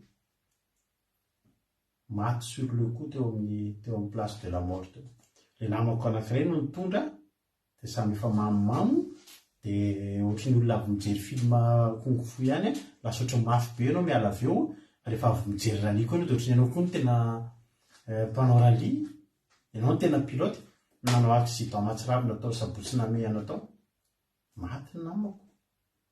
Za zany raha tsy narary dia za maty. Azo antoka satria zany tsy maintsy mipetraka eo amin'ny toerana io rehefa za mba mandeha tomobile miaraka amin'ny namana. Dia ohatrina ozy ianao zany zao, ohatrina zany zao vidin'izay zavatra izay ozy ianao, tsy vidiny haiko mihitsy zany. Ka hoanany tsy soratra sy idirako an'Andriamanitra na mieritreritra an'izany fotsiny zany na tsy mahazo vola androany na tsy mety ny asako androany tadidiko izany tamin'izany dia hiresaka amin'ny namako a izay natao hatran'izao samy miresaka tamin'ny namany avy, miresaka zavatra tsara. Angeralahy tena tsotra zao ala tsy teo mba mizara rehefa na miresaka zavatra tsara fa reny akoatran'ireo olona manila tsiro an'Andriamanitra io mba mivavaka any dia miteny amin'olona taloha se mivavaka fa tsy taky mihitsy reny zany a voalazan'ny tenin'Andriamanitra fa mandona mahery ny teninareo izy Jehova dia namely ahy mandona ny Jehova reny teny reny fa mahakasika ny Jehova kosa itsika ty ambadika ilay miteny zavatra tsara aminy ary toerana tongan'andro ny tena ka anavaka aho izy Jehova afantatra be anazy tena mampirete tsy le tsika le manompo ny miezaka hiavaka fa Jehova mihitsy ny manavaka. Anatin'ireo gropin'olona roa reo zany a anatin'ireo olona roa rehetrarehetra zany misy gropin'olona roa reo Andriamanitra manavaka an'ireo araky ny zavatra henony ho Jehova. Ho hitanareo indray tsy fitoviana amin'ny marina sy ny meloka. Marina le miteny zavatra tsara, meloka le miteny zavatra ratsy. Ny manompo an'Andriamanitra sy ny tsy manompo an'Andriamanitra na dia filazana zavatra tsara amin'Andriamanitra manompo fa tsy manompo an'Andriamanitra na dia anao ira fiderana na dia anao toroteny nefa tsy mitsahatra amin'ny teny inona moa zany mba azoko hatramin'ny nanompoka an'Andriamanitra. Zay ny anavahan'Andriamanitra tsika.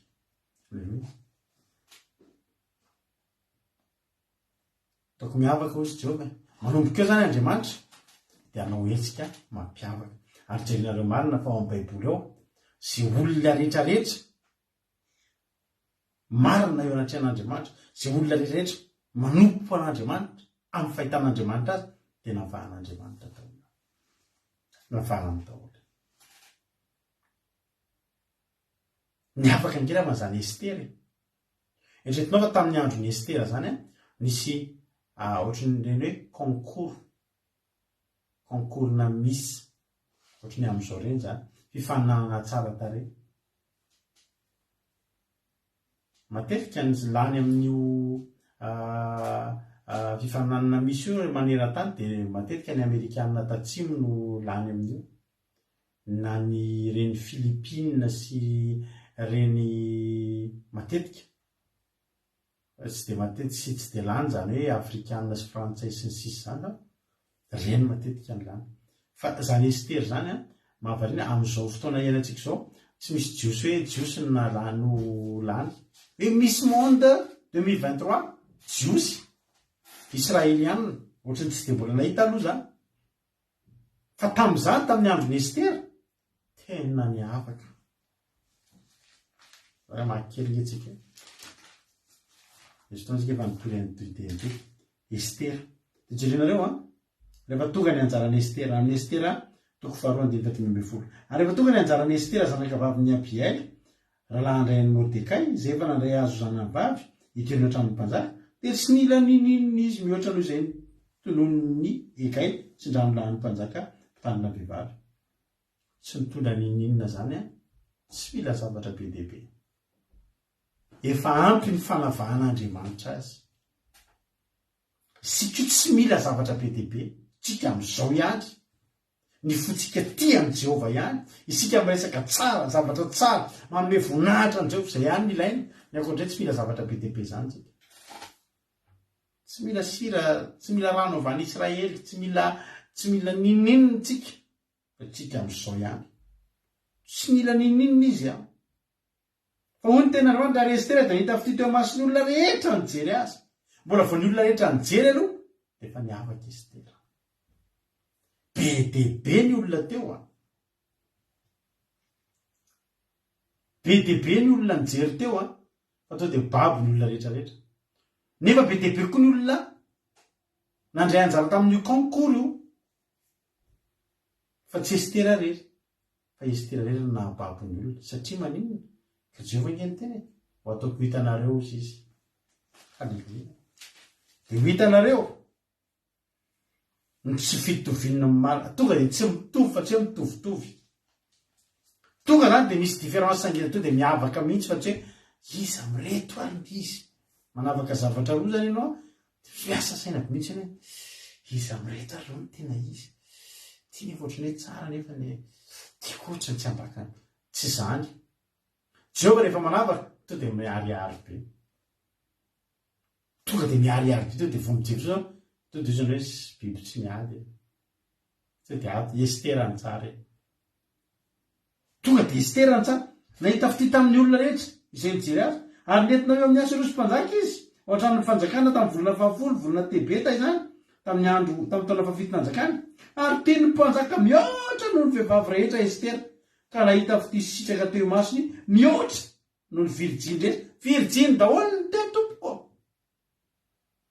Tsara tarehy daholo ny teo tompoko. Fa eo anatrehan'ny virjiny samy virjiny sy ny tsara tarehy samy tsara tarehy ny manompo an'i Jehova mbola hafa lavitra ma. Ataoko hitanareo ny tsy fitoviana ny marina sy ny meloko dia ny manompo sy ny tsy manompo an'Andriamanitra. Eritrereto hoe virjiny sy tsara tarehy be daholo ny teo. Raha olon-kafa zany miasa sy izy amreto virjiny virjiny tena samy tsara tarehy de miavaka. Tsy mila mitondra ninona tsy mila mitondrona hoe iny tsy nanaovana publicité tonga de iny. Loia.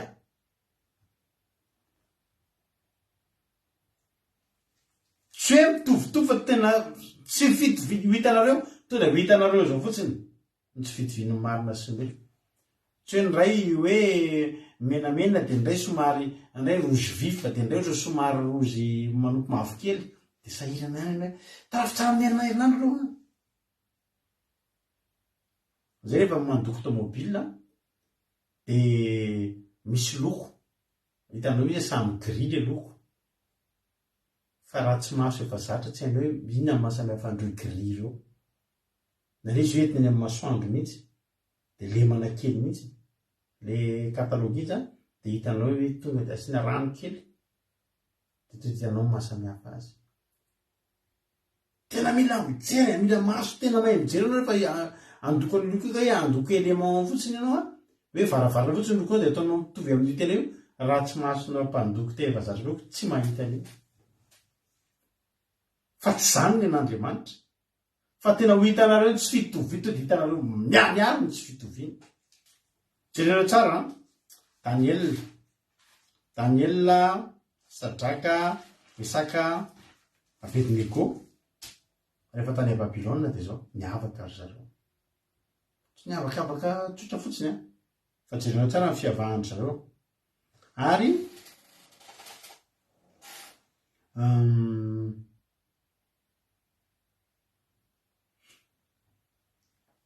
andininy Daniel boky Daniel toko voalohany andininy 720. Ary mpanjaka niresaka taminy ka tsy nisy hita izay tahaka ny Daniel sy Anania sy Misaela ary Azaria tamin'izy rehetra ka de nitoetra teo anatrehan'ny mpanjaka izy ireo. Ary tamin'ny fahendrena sy fahalalana rehetra izay nanontany mpanjaka azy de hitany fa nanatombo 10 engy noho ny omby asy rehetra sy mpisikily izay tao amin'ny fanjakana rehetra azy izy. Hitanareo tsy hoe mitombo avy ray eny na roa eny zany ao mbola ohatran'ny sarotsarotra fa tonga de amin'ny 10 eny tonga de elastika ao izy tsika. Satria raha vao tsy elastika tsy hitany fiovan'ny marina sy ny melo. Fa hozy Jehova ho hitanareo vao mijery zany to de miariary de tena avy 10 eny koa ravana de tsy mba ho hitanao hoe avy 10 eny. I Saul rehefa navahan'Andriamanitra teo amin'ny sorony miakatra teo amin'ny sorony midina daholo ny zanaka hatreto amin'ny soroky Saul daholo ny lohan'ny zanak'Israely na mikitringetringa na manao talon na manino de voeny amin'ny mason'olona de ny lohan'ny Saul to de eny. Zany Jehova rehefa hanapaka to de izy Saul fa manino ny lohany ihany ny podra. Alleluia. Misy ranabavy zay atao amintsika eto. Misy tany izy matetika mitsory vavimbelana ako amin'ny momba ny asany. Eo ampiasana eo misy olona be dehibe maromaro zareo miara-miasa fa tena miavaka izany mpanompon'Andriamanitra izany ravana. Misy fotoana izy manao erreur raha ampiasana, manao fahadisoana. Tena fahadisoana tena tokony ahavoaroaka amin'ny asa izany, indrindra raha tia andafy. Fa mahavariana tsy ndroan'ilay patron izy. Misy fotoana izy vao mahazo cadeau kely amin'ilay patron indray. Nefa misy mpiara-miasa hafa manao fahadisoana kely tokony azo ilay ferany to dia voaroaka. Izy tsy mety voaroaka. Dia izy mahazo an'izany hoe tena mba manana des congés kely elaela dia ozy ny patron hoe tena narahelo be anao misy fa tena malelo an'ilay iny, tsy malelo anazy amin'ilay hoe mahizy azy, tsy hoe olona amin'ny ara-nofo ahoana izany, fa malahelo an'ilay mahita fitia. Tonga dia hitanao mihitsy tsy eo io olona io raha vao tsy eo. Ary rehefa eo io olona io, takona daholo ny zavatra ataon'ny olona rehetra. Ny asa ataon'ny olona rehetra izany tonga dia takona voainao ny tonga eo. Izany angery havanitsika. Raha tia an'Andriamanitra tsika tena teneniko anareo fa ny toerana lalovantsika ireo tadidin'ny olona. Ary tonga dia fantatry ny olona hoe miavaka, dia tonga dia fantatra anao hoe tsy eo na hita anao eo. Mitiavan'Andriamanitra fa ho hitanao fa ho avahan'Andriamanitra. Tena ho hitanao izany avahan'Andriamanitra izany raha afaka malalaka. Alleluia. Tao amin'ny mahafinaritra tao amin'ny Exodus teo. Ilay Exodus ilay fahavalo. Dia jerenareo zavatra mitranga. Mahafinaritra be tantara io. Maizina be nisy Exodus toko fahavalo 9:20. Miteny Andriamanitra, fahavahako amin'izany andro izany ny tany Gosena izay toeran'ny oloko ka tsy mba hisy lalitra ao, afantarao fa izany Jehovah mivoan'ny tany. Eritrereto hoe tany rehetrarehetra misy lalitra. Fa misy zara-tany anankiray, io ilay tany nomeny Farao an'i Josefa tany amin'ny Genesisy. Dia napetraka Josefa tao amin'izay ny rainy sy ny ralahany sy ny fianakaviany. Gosena, tany Gosena. Ao amin'ny faritra Egypta misy zara-tany anankiray. Fa io tonga dia tsy tian'ny lalitra io.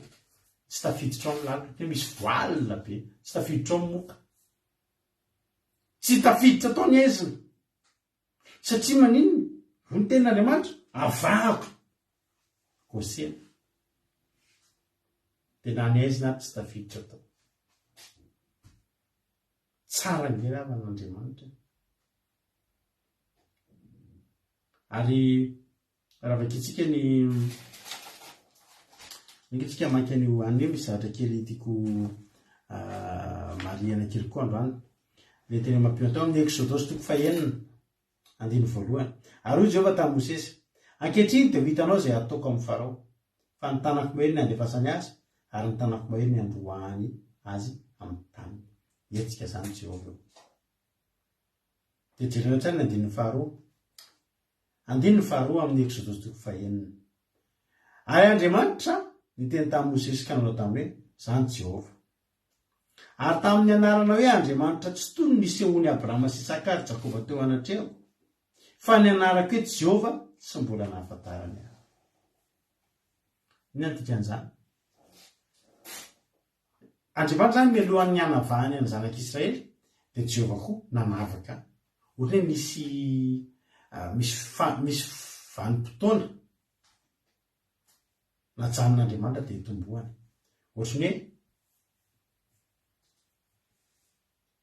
hatreto amin'ity toerana ity dia nahafantarany olona azy Andriamanitra tsy toa, izay fotsiny, tsisy anarana. Izy any avanareo, Andriamanitra tsy toa, ary nareo Bala, Astarta, Asera, ny olona efa nisy anarana. Hafa misy kely nazany Andriamanitra misy anarana, fa hatramin'izay no mbola Andriamanitra tsy toa nanompony Abrahama sy Isaka sy Jakoba n'Andriamanitra, Andriamanitra tsy toa. Ohatra, ny ahafantaranareo anazy raha atao kiradio, ohatra ny azany.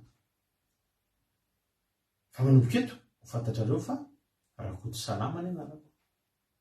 Misy dikany ngezabe izany, io Jehovah iny tena anarana ny saloran'ny Jehovah Andriamanitra ela indrindra tao amin'ny Baiboly, Jehovah. Ohatry ny hitanareo tsy misy fotoana miteny aiza ataoko marary ny anarako matezy tsika de aiza zany olo zany fa ataoko marary ny anarako zay olo zay ka ny anarana hoe mafantatry le olo le fa tianao hita mihitsy zany iseho amin'ny mahaenao anao ianao ka eto manomboka eto Jehova iseho amin'ny mahandriamanitra amin'ny maha Jehova Andriamanitra azy zany hoe sady anavaka ny olona zany Andriamanitra fa melohan'ny anavahan'ny olona hiavaka amin'izay koa Andriamanitra zany ohatra mijanona treo any ny zavatra tsotsotra Andriamanitra tsy toa nanomboka teo fa manomboka eto Jehova tenenao ny Farao Jehova hoe raha miteny hoe Andriamanitra tsy toa Jesosy Jehova izy Farao izy Andriamanitra tsy toa Andriamanitra ohatry ny Andriamanitra rehetra zany fa ozy izy Jehova manomboka eto Jehova amin'izay ny ahafantaranareo anao zavatra izy ny dikan'izay anao zavatra izy ny dikan'izay ary avana ary tena nanao nanomboka an'izay ny démonstration rehefa tany amin'izay Mosesy nanao fanehoan-kery miaraka amin'inona miaraka amin'ny anarana Jehova tonga dia navadika rano ny rano dia iny fa navita koa ny mpanamasiny Farao dia mbola memezan'ny Farao fotsiny hoe vitanareo vitanay andiny loza faharoa saoany dia nampiakatra saoany i Mosesy dia nampiakatra saoana koa ny mpimasiny Farao nitomby ihany zany ny fahoriany izy ihany napitra fa izao ry havana Jehova rehefa manavaka ao anatin'ny loza anankifolo ny fanavahan'i Jehova tsy hoe 9 raha ao baolina fa farafabetsany 2 zany ny fanavahan'i Jehova tany amin'ny loza voalohany ny arana vita loza faharoa ny arana vita fa ny amin'ny loza fahatelo moka dia volazany tenin'Andriamanitra mazava mihitsy fa 17 Exodus 17 ary mba nanao toy izany koa ny omby azy tamin'ny fankatovany mba hahatonga moka kanjo tsy nahay izy mareo amin'ny baibolina mihitsy hoe kanjo tsy nahay izy ay tsy mahay ary moka dia teny amin'ny olona sy teny amin'ny biby fioka na zareo ary lany moka na ny mpimasy ary lany moka hoy ny tenin'Andriamanitra mazava be ary mba nanao koa izy kanjo tsy nahay izy tany amin'ny faharoa zany ny vitany farany nefa mbola izy ty 10 fomba fiteniko foana rehefa manao délivrance manao délivrance dia misy fotoana io devoly rehefa manao délivrance ianao mafilo be dia atao zay akivy anao dia zay tsy aly mody meme izy zay tsy aly zany zao foana ny teneniko matetika izay manao délivrance zao ary devoly ndao ary fa dia mandra-paraintsika eto zay ray reraka aloha ny any dia zay ny any teniko amin'ny devoly zay ray reraka aloha ekena fa mavita zavatra io devoly io misy hery ara-panahy azo ny atao misy hetsika ara-panahy azo ny atao fa zao mbola lafo filalan'io ry Farao any amin'ny loza fahafolo ny tanjona no anehoan'Andriamanitra any Jehova Andriamanitra ny heriny ay zany ianao tany amin'ny faharoa dia efa kofina tany amin'ny faharoa dia efa reraka zao foana ny teniko rehefa manao délivrance ndao dia zay reraka aloha ny devoly fa hatreto aloha dia reraka aloha foana ny devoly ry havana teo amin'ny faharoa teo foana ary miavaka tonga dia hita maso fa resy tonga ny amin'ny fahafolo efa tsisy nataony intsony resy zany Andriamanitra rehefa maneho hery zany Andriamanitra rehefa maneho hery ary ty ny tena zavatra mahafinaritra ana le Exodus 7:9-12 tao misy fotoana antsika manontany tena na le fahavalo misy fotoana antsika maniry ny fahavalontsika ho faty mihitsy tsy tatiky mihitsy natao maninareo tsy alain'i Jehova any tsy alain'i Jehova io fa vomi ataony ela velona io ny antony dia tsotra io le teny io Exodus 7:9-12 fa ankehitriny raha izay any nanindrotra ny tanako amelanao sy ny vahoakanao tamin'ny arety mandringana dia efa fonitra tamin'ny tany ianao kanefa zao indrindra no nampaharetako anao dia ny hampahitanao ny heriko mba hambarany amin'ny tany rehetra ny anarako le Jehova io hoy zay Andriamanitra hoe ianareo ve dia tsy mieritreritra hoe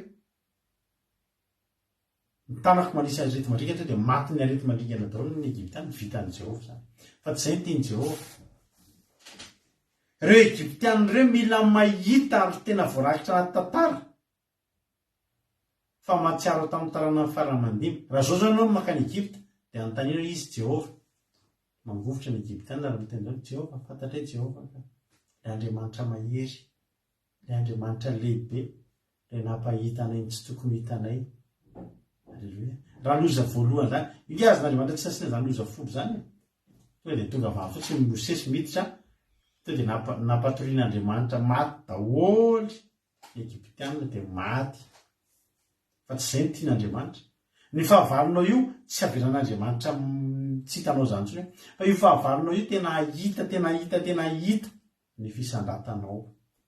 Zay no mahatonga ny fahavalonao mbola miriaria eny. Hoy Jehovah ampaharetako mihitsy mba hahitanao iza moa Jehova. Alleloia. Ampabe maso mihitsy teo tendrombohitra Karmely. Marina mahafinaritra ary teny mampino teo ny devolinga ravana tena tsy miraharahan'ny mpanompony. Fotsy na vita mission mpaminany ny bala sasira 500 to dia navelan'ny devoly. Aiza zao ny devoly zay ny tompony reo? Aiza bala? Afaka niaran'ireo tamin'ny tanan'i Mosesy sy ny vahoaka hoe tsy afaka. Navelan'ny nalainy baraka ataony sorony. Nefa jerenareo Jehovah Andriamanitra. Tsika zao hoe mpanompon'Andriamanitra. Sasany dia mpanompon'Andriamanitra. Sasany dia mpanompon'Andriamanitra lehibe. Lehilahin'Andriamanitra lehibe. Sasany tena zao. Sasany mpitoro teny. Zahako mpitarika fidanana. Zah tena pastera. Zah ohatr' zao. Dia anontany ianao vitanao atsakasy, vitantsika atsakasy andava ve misy anasin'Andriamanitra ataontsika? Zah mitena anao tena mitenanao maromaro na ny atao poky tsy vitako atsakasy andava ny asan'Andriamanitra. Tsy vitako atsakasy andava ny fahamezam-boninahitra an'Andriamanitra ao amin'ny fiainako. Tsy vitako. Raha nomen'Andriamanitra zavatra 100 natao mety 5 amin'ireo mba vitako. Raha nisy 5. Raha nisy eny an-dalana eny andray mbola mety manome fambaraka an'Andriamanitra natria ny devony iny fitondran-tenako. Fa zao mbola nataon'Andriamanitra sorona vetsika. Hoe iny zany tsika fa misy zavatra tsy nety natao tsy nahomby tamin'ny asan'Andriamanitra tsy ampivavaka dia ahoana tonga dia navelan'Andriamanitra eny tapony tendrombohitra Karmely tsika eny amin'ny hitam-bahoaka eny ny afa-baraka. Tsy ry havana.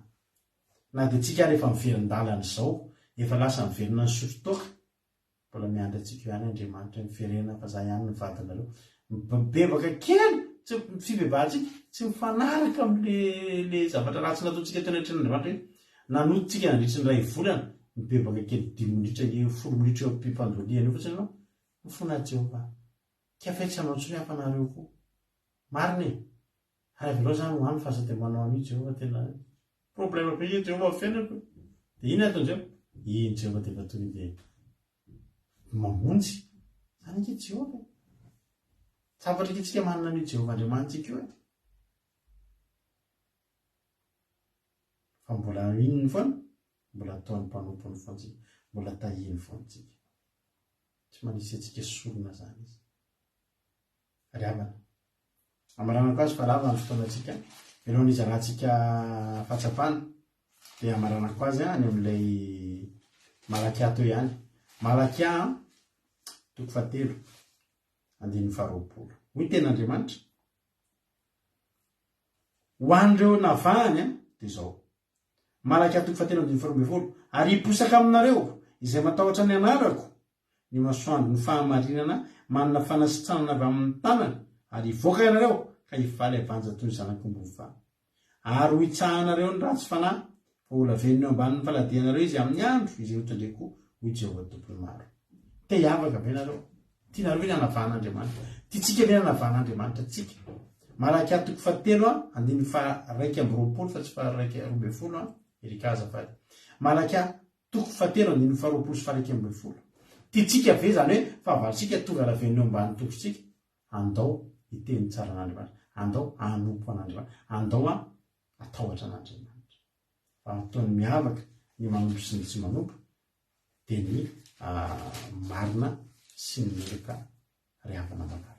Mitahiny tompany itsika menakafy mino fa voarinareo izay afatra izay efa lasalasa ny fotoanantsika alohantsika anavaka anao ny Andriamanitra tena mahafinaritra anangy raha ny hoe hatramin'ny biby fiompy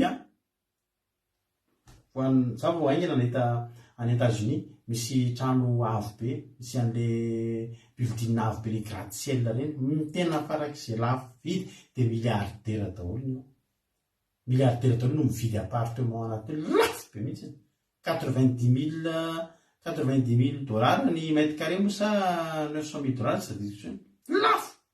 De milliardera daholo no manana ny appartement fa na de milliardera dollar tsy hoe milliardera rehetrarehetra tsy rehefa manambola fotsiny fa mila jerena mihitsy hoe taranakiza milliardera viaiza.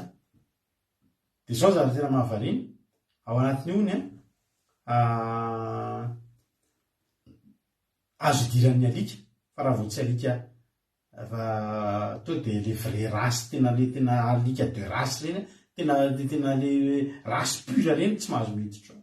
Avana zany ny alika nefa olombelona raha vao mahita io tsy mahazo miditra ao. Na raha voatra hoe manambola fotsiny mbola taranaranaky ohatra hoe gasy zany tsika de mba nahazo tamin'ny loto de lasa milliardaire fa tsy tafiditra ao ianao. Fa tena olona efa milliardaire hatramin'izay jerena hatramin'ny taranana vao tafiditra mividy an'le appartement lafo be ao. Iny moa zany tiako teneninatsika. Zany tiako teneninatsika ao amin'Andriamanitra koa ry havana. Rehefa avahan'Andriamanitra hatramin'ny biby fiompitsika avahan'Andriamanitra. Tadidiko foana ranabavy anankiray mpivavaka nisy avandra tany amin'ny faritra avaratra an-tany tonga de avandra be mihitsy fa gaga ny vahoaka ny tambariny mandinda potiky ny avandra ny tambariny reny tsy potiky ny avandra. Tambary anankiray amin'ny tambary ny avaratra any tsy potiky ny avandra. Zany Andriamanitra rehefa manapaka manala ketsany rehetra zareo de nenazy ny esorony melony ketsany. Gaga ny rehefa inona ny esorona melony ketsanareo tampotampoka tao alina zay avo be mihitsy torana to de nisy orana tsy ny tsara difotry ny rano ny tambarin'olona ny azy ny ketsany tsy naninona varotra ketsa taman'olona izy avao. Olona anankiray manana tambary amin'ny roa be dehibe reo zany tsy hoe rehefa manavaka ary tsy hoe rehefa navaka tena navaka anao tena ho avahany Jehovah ianao. Ninona mihitsy zavatra mitrango eo tiavandriamanitra tadidio le zavatra nytenen'Andriamanitra nampireheron'Andriamanitra nytenen'ny olona teo de ataovy le tsy nampalelo azy mitena zavatra tsara jorova volombelona ambarao ny fahatsarany topoy amin'ny fonao rehetra izy ao avahany ianao. Ainao ve rama zany hoe ianao aty andafo ohatra de ho avahan'Andriamanitra ianao amin'ireo olona rehetrarehetra ty reo.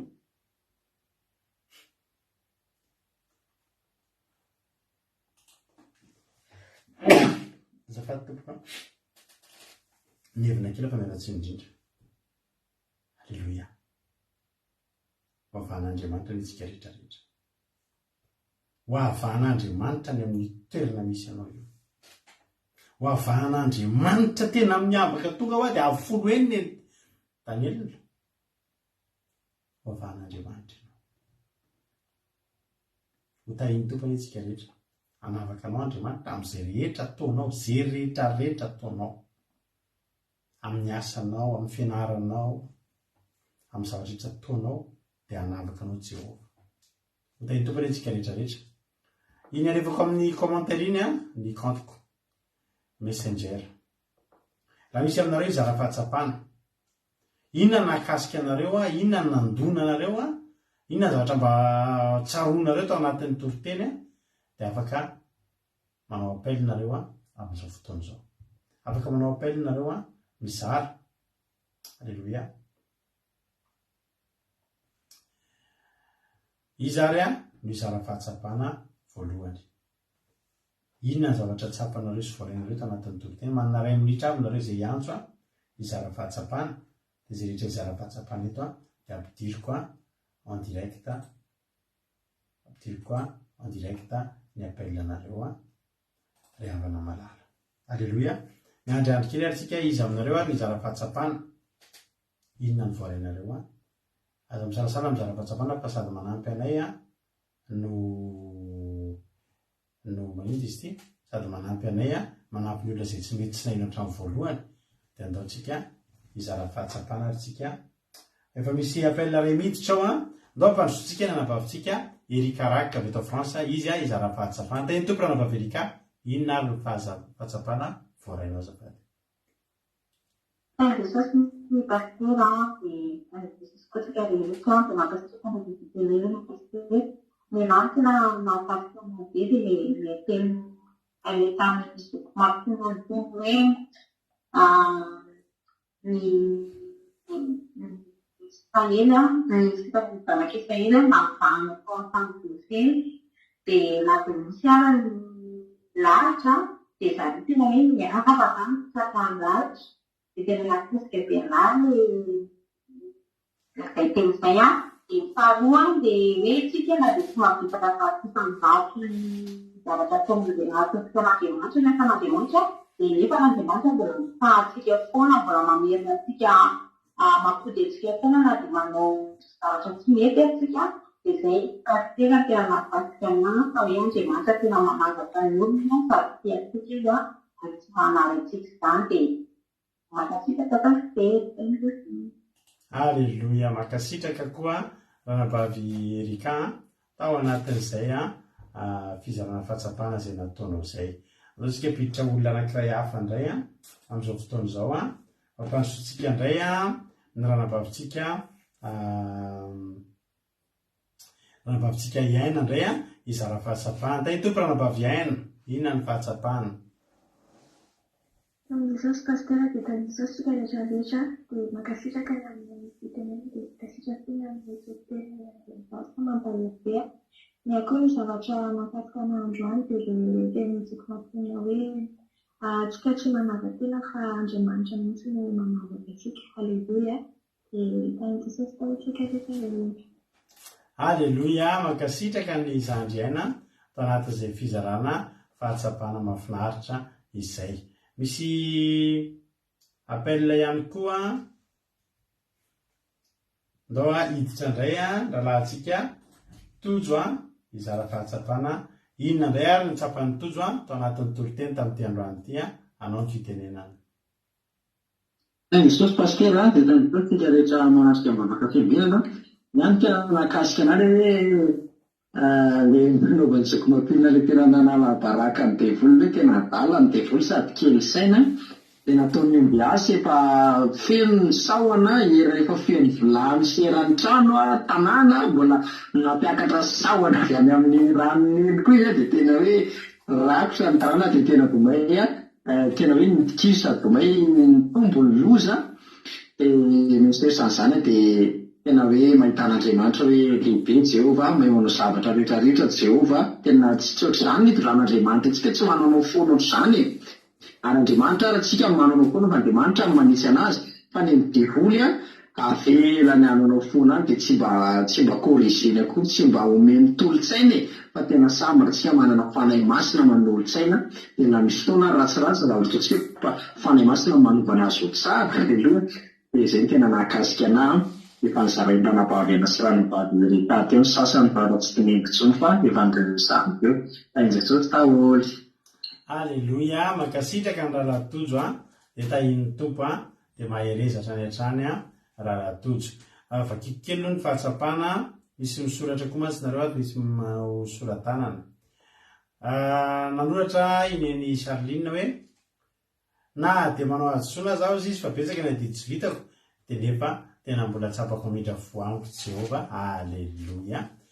Mankasitraka nao vakintsika ny fahatsapana izay zarainy Zoko Marizoma hoe fahatsapana izy tena manavaka tokoa Andriamanitra. Eny na dia kely azy ianao fa manompo an'Andriamanitra dia hainy no mahatonga anao ho lehibe eo mahazo ny fahavalonao. Aleloia. Mankasitraka indrindranareo tamin'ny fizarana fahatsapana. Ndao antsika enoira anankiray dia enoira anankiray tsika dia hivavaka tsika ao aorianan'izay dia hivavaka ho an'ny firenena koa ao aorianan'izay.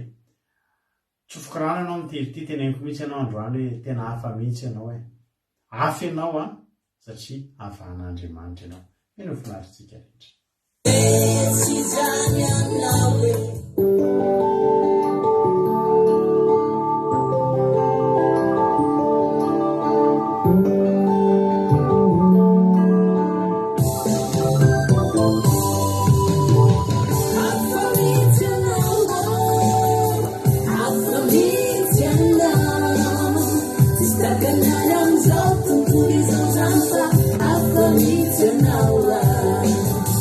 Afro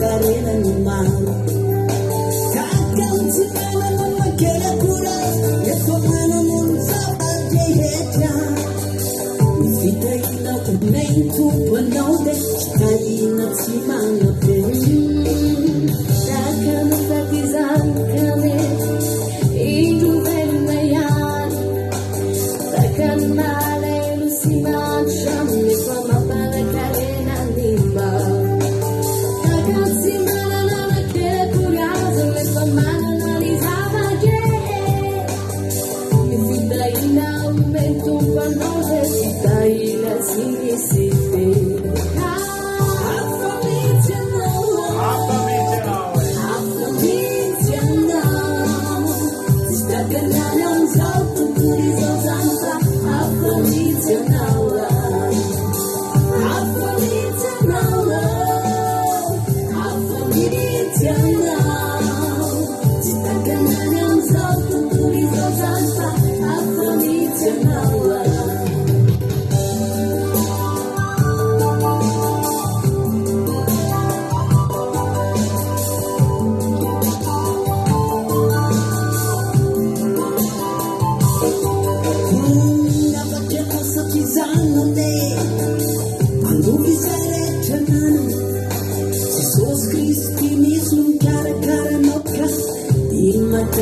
Jangan mana naliman kama elitik mana nami sabar deja karena ina ada dia now kulas pasti resanya nawa apa itu nawa apa itu nawa setakat yang satu tulis tanpa apa itu nawa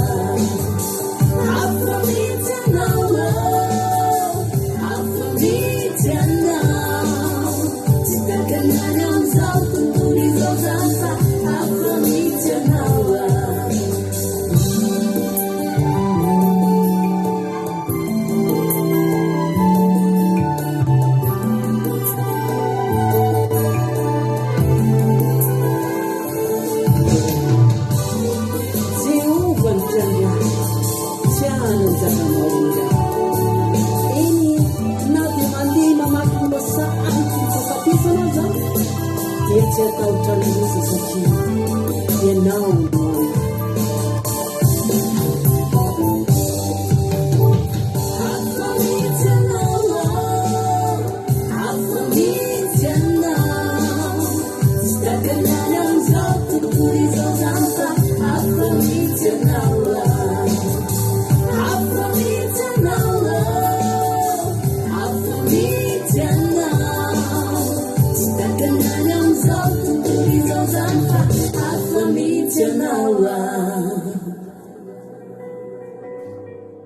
Amen, Jesus.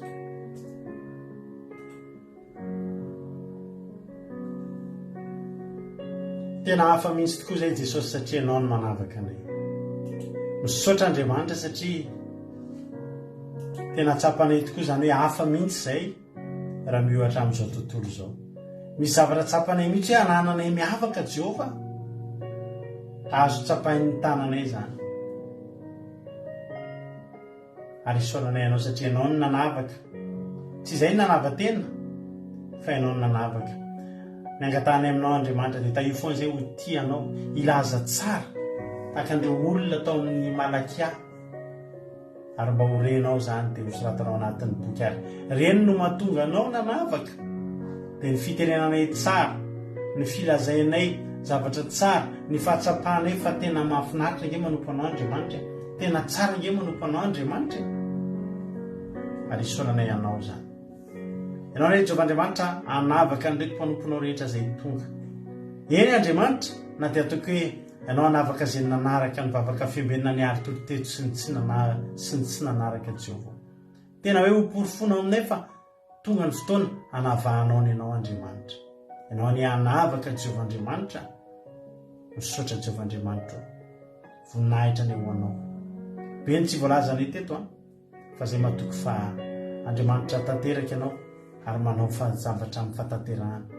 jereo Jesosy olona tonga rehetra ty hoe misy olona tolona olana tolona problème maro isan-karazany nao ny Andriamanitra mangy ny fiainan'izany olona zany dia tazo ireo ianao Andriamanitra ary dia tena hotahinao any Jehovah-Andriamanitra ny tsirairay avy mankasitraka Jehovah-Andriamanitra dia raha laza saotra ho anao eka ny teny izay voalaza teto voatory teto tsisy azo devony fafana any am-pony reto olona eto na ateray aza amin'ny anaranao Jesosy Halleluia Amen. Ivavakantsika amin'izao fotoana izao any firenena mba mpandrosiana vavantsika $100 ivavaka ho an'ny firenena tany tompona mba $100 anao ny fitenena. Thank Jesosy Pasitera makasitrika amin'ny fitenenana dia ary vavaka aritsika amin'izao fotoana izao vavaka ho an'ny firenena. Jehovah-Andriamanitra renay io, Andriamanitra ny fahatarana ianao, Andriamanitra lehibe ambonina, Andriamanitra rehetra ianao, sambatra tokoa izay manana anao, mirehareha izay mifahatsara anao satria tsy misy Andriamanitra azo mitahina aminao. Ianao ilay ambony indrindra mendrika hoderana sy omena voninahitra mandrakizay. Midera sy misaotra anao izay tamin'ny fotoana androany, mankasitrika sy manome voninahitra anao amin'ny fiteny izay nomenao any rehetrarehetra rehetra. Tena manompo Andriamanitra tsara izay ianao nompo anao. Matsapa sambatra sy fahirina izay manana anao tompo Andriamanitra dia saorana eto izany. Izay rehetrarehetra izay nanatrika teto sy mbola iaino tompo Andriamanitra dia anao hamangana rehetra rehetra mba hisafidy eny amin'ny marina izay. Satria ny teninao dia miteny fa avako manompo aho sy tsy manompo ahy. Jehovah-Andriamanitra amin'ny lalan'ny fanaovana sitraponao tehirisy sy kasio ny fona rehetrarehetra mba hisafidy anao ny sitraponao mba ahafahanao hanavaka anay satria tapanefa raha avahanao izay dia tena feno fifaliana sy fiadanana ao anatinay Jehovah-Andriamanitra. Amin'ity tontolo izao dia miezaka hanapotika sy hanjava fa raha mifikitra tsy manao sitraponao izay dia hanavaka anay anao. Ho tanteraka amin'ny rehetrarehetra n'izany teny izany. Anao any hamafy izany mpona rehetrarehetra hanana safidy tsara izay hanompo sy hanao marina eo anatrehanao manjakariva Jehovah-Andriamanitra.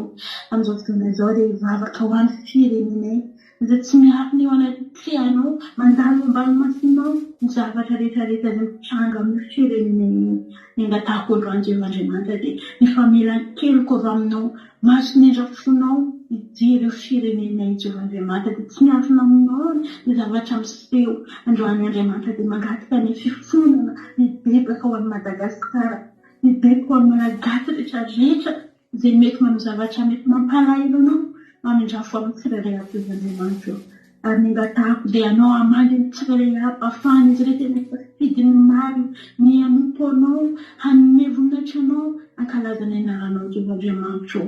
Anao any jery firenenay io, hanavaka io firenenay io amin'ny firenena maro Jehovah-Andriamanitra mba tena ho firenena hitafiny mba ho firenena mahafinaritra, ho firenena tena hoe misy fahasoavana io firenenay io. Anao any kasika tsirairay mba alala hitodika sy hivavaka aminao Jehovah-Andriamanitra. Jereny firenenay Jesosy anao any hanavaka io firenenay io mba tena hoe ho reharehanao, hanompo anao, hankalazanao ny voninahitra ny anaranao any firenena malagasy Jehovah-Andriamanitra. Ary ankiniko mpilatananao izany tsy hainay Jehovah-Andriamanitra manao vaio fa anao mahay zavatra rehetrarehetra izay tsy takika ny sainay. Ny ataony eo androany dia misaotra sy mankasitrika anao satria fantatray fa miaro io firenenay ianao matozy tsy mbola potika, mbola miaina, mbola mihinana sakafo io firenenay io fantatray fa ny fahasoavanao izany. Mankasitrika ny fahatsaranao rehetrarehetra, misaotra ny fitiavanao any rehetrarehetra dia raha laza voninahitra dia ho anao rery ihany. Misandrahatra amin'ny navindrindra Jehovah-Andriamanitra. Alleluia. Amen.